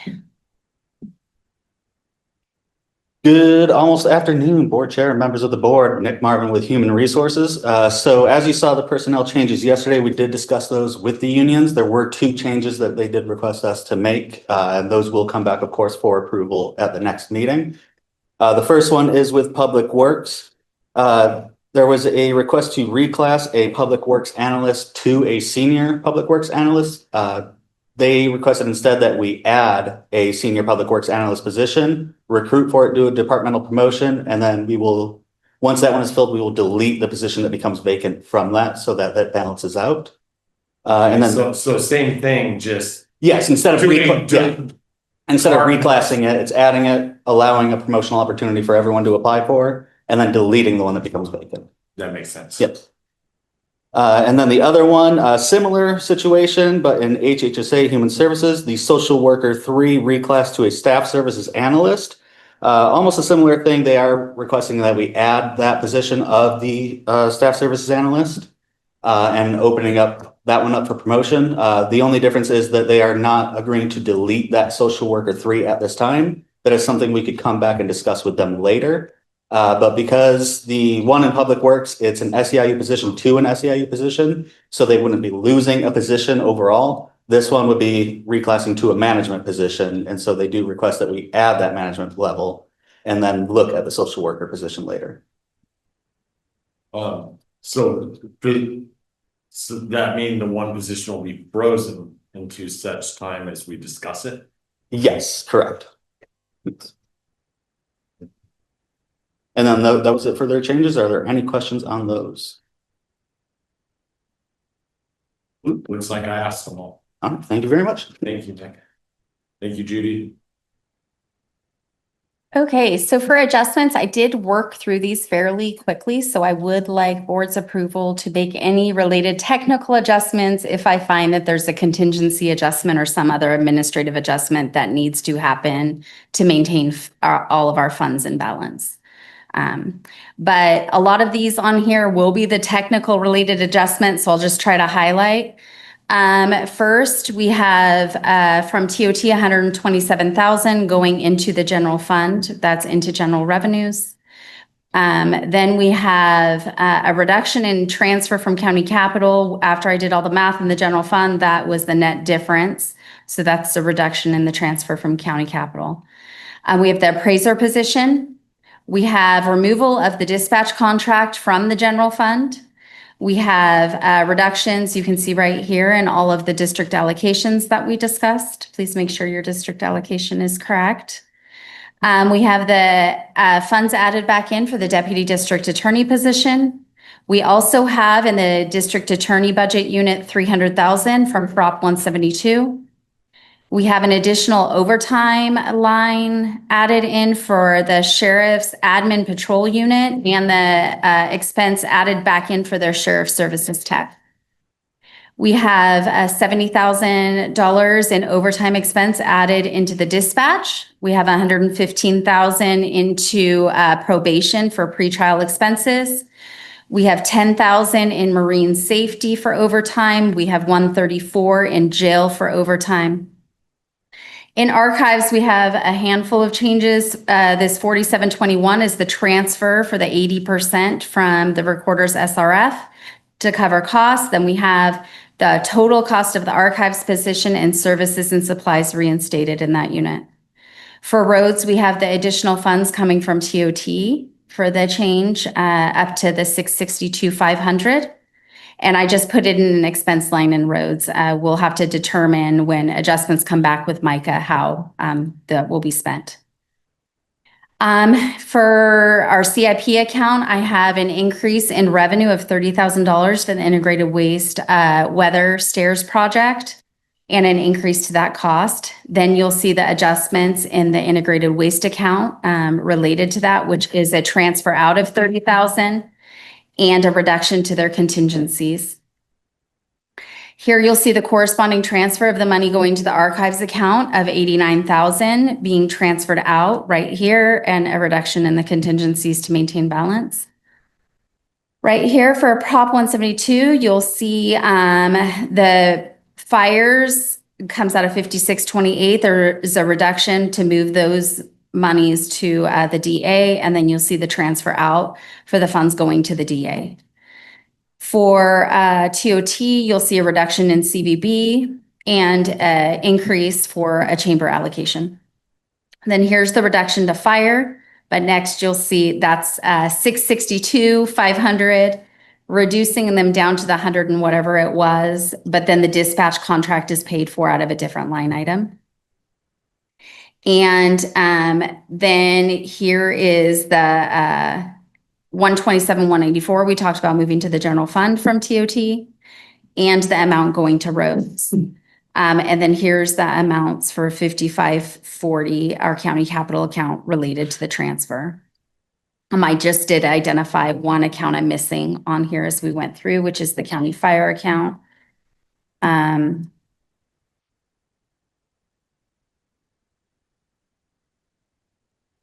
Actually, I'm not missing it. The transfer will just move from county contributions. It's still a transfer in the expense. Is there any questions or anything I missed? Anybody in the room didn't see their item on there? Okay. My bank account. So I think I captured everything, but I do ask for permission if there's an administrative correction in order to, we're required by the County Budget Act to maintain balance in our funds, that I have permission so long as it does not interfere with what the board direction was. It'll be coming back to us on the 23rd. Yeah, Fine. of course. So whatever you do, you highlight them. So Yeah. point, okay. The actual adjustment sheet will be attached to your board item on the 23rd, outlining the adjustments by unit. Okay. I don't have a problem. The rest of the board. Mark? Sorry, I was taking a public holiday there. Oh. It'll come back for approval on the 23rd.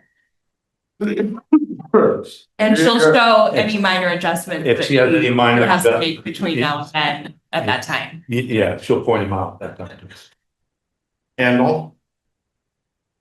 You good? Mhm. Yes. Okay. 23rd. We'll be back the 23rd with all the adjustments and a new budget file for you guys. Thank you very much, Denise. Fabulous job. Of course. For the hack and slash we had to go through. It was, Thank you for working through that. Thank you to department heads. it's kind of bitter, more than sweet, but. Oh, I have a, sorry, not to be that person, but I do think this was agendized as an action item. Oh. Okay. And while of course you're taking actual action to adopt this as a working budget, next meeting, I do think that Yes. we then should have a motion on Thank you. these changes. Before we make, Council, you're correct. Chairman, may I ask that something? Yes. Thank you. Okay, so last week at OCOC, there was a discussion regarding reimbursement costs for associated mandates imposed on counties by the state legislation.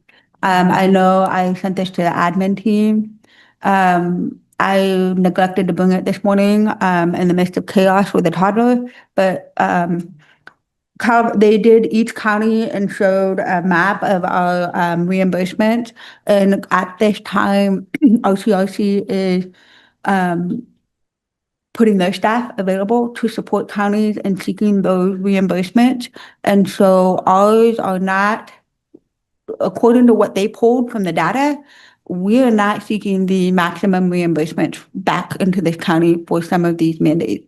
And so I want to ask if staff could explore that. Like, I know we're limited, but is that something that we could reach out to RCRC to seek some of those reimbursements and see if there is something we're missing? Especially also coming forward with some of these new state mandates that may be coming down. In addition, we have other services we provide to other jurisdictions, and so I don't know if my staff can research seeking those reimbursements or negotiating those reimbursements or cost of service that we are currently providing to maybe help with this budget. So yes, to all of that. I think we can certainly reach out to RCRC. I know CASE, which is the California Association of County Executives. has been looking into a lot of unfunded mandates and asking counties to also participate as test cases in order to get some of those things funded by the state. So yes, that is a really good exercise for us to go through to see where we're not collecting and what we can do with our departments in order to ensure that they are getting the maximum reimbursement for the services that they're providing that are mandated by the state. As far as other entities, we can certainly explore, as we've talked about before, reimbursement from other entities that we are providing services that we're not necessarily mandated to provide services for, and how we might get reimbursed for those services. Thank you. Good call. Any further board discussion? I'll entertain a motion.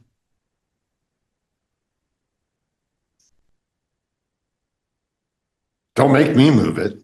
I'll move. Motion by Mr. Toffenelli, I'll second. a second by Mr. Hubbardy. All those in favor? Aye. Opposed? 5-0 vote of the board. Very good, Denise. Thank you. Teresa. Thank you, everybody. Everyone else? The sacrifices are seen from here, and I know you'll be feeling them. So we appreciate the work moving forward.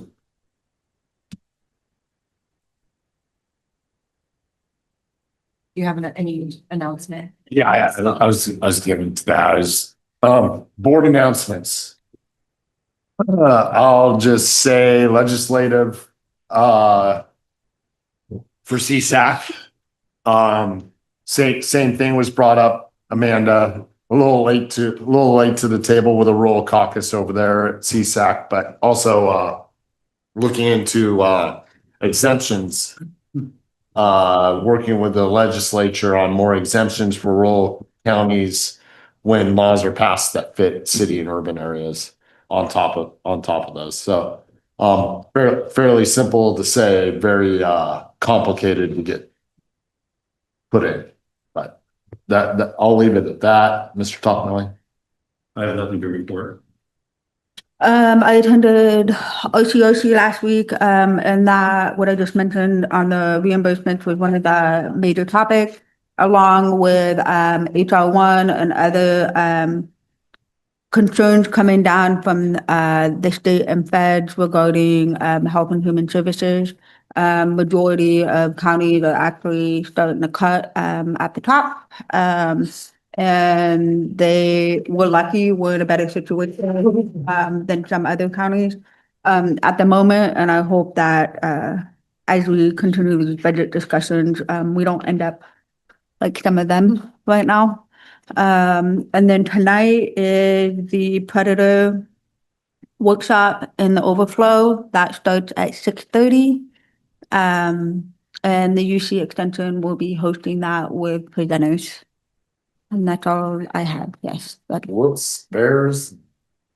Yeah, wolf, bears, mountain lions, all that fun stuff. Missing a doll. On June 5th, I attended the first 5 Calaveras Commission meeting. Mr. Hubbardy. June 2nd, thank you, Chair. June 2nd, Behavioral Health Board meeting, presentation from Friday Night Live Youth Organization. Amazing. I asked actually us all to see if they would present for us, the whole board. They're just impressive youth. The 3rd to the 4th, I was up with the Sierra Nevada Conservancy in Trinity County at the board meeting and tours. And we did approve a project, a grant that is in District 5. On the 7th, the mural project at the Hubbardy building, and everything that you've done in San Andreas is really impressive. And thank you for doing that. Supervisor Toffenelli, it was good morning. I just also wanted to give a shout out to the Murphy's Community Club for the first Friday in the park, which was jammed with people. And a huge thank you to the Calaveras Community Foundation for putting in the fund for the painted frogs. So we're moving forward with that project, which will be kind of fun for the next couple of years. Thank you. Thank you, Martin, for the push through on the camp over there in District 5. It was fabulous. Robin, Susan? Nothing? Nothing? Sarah? Teresa?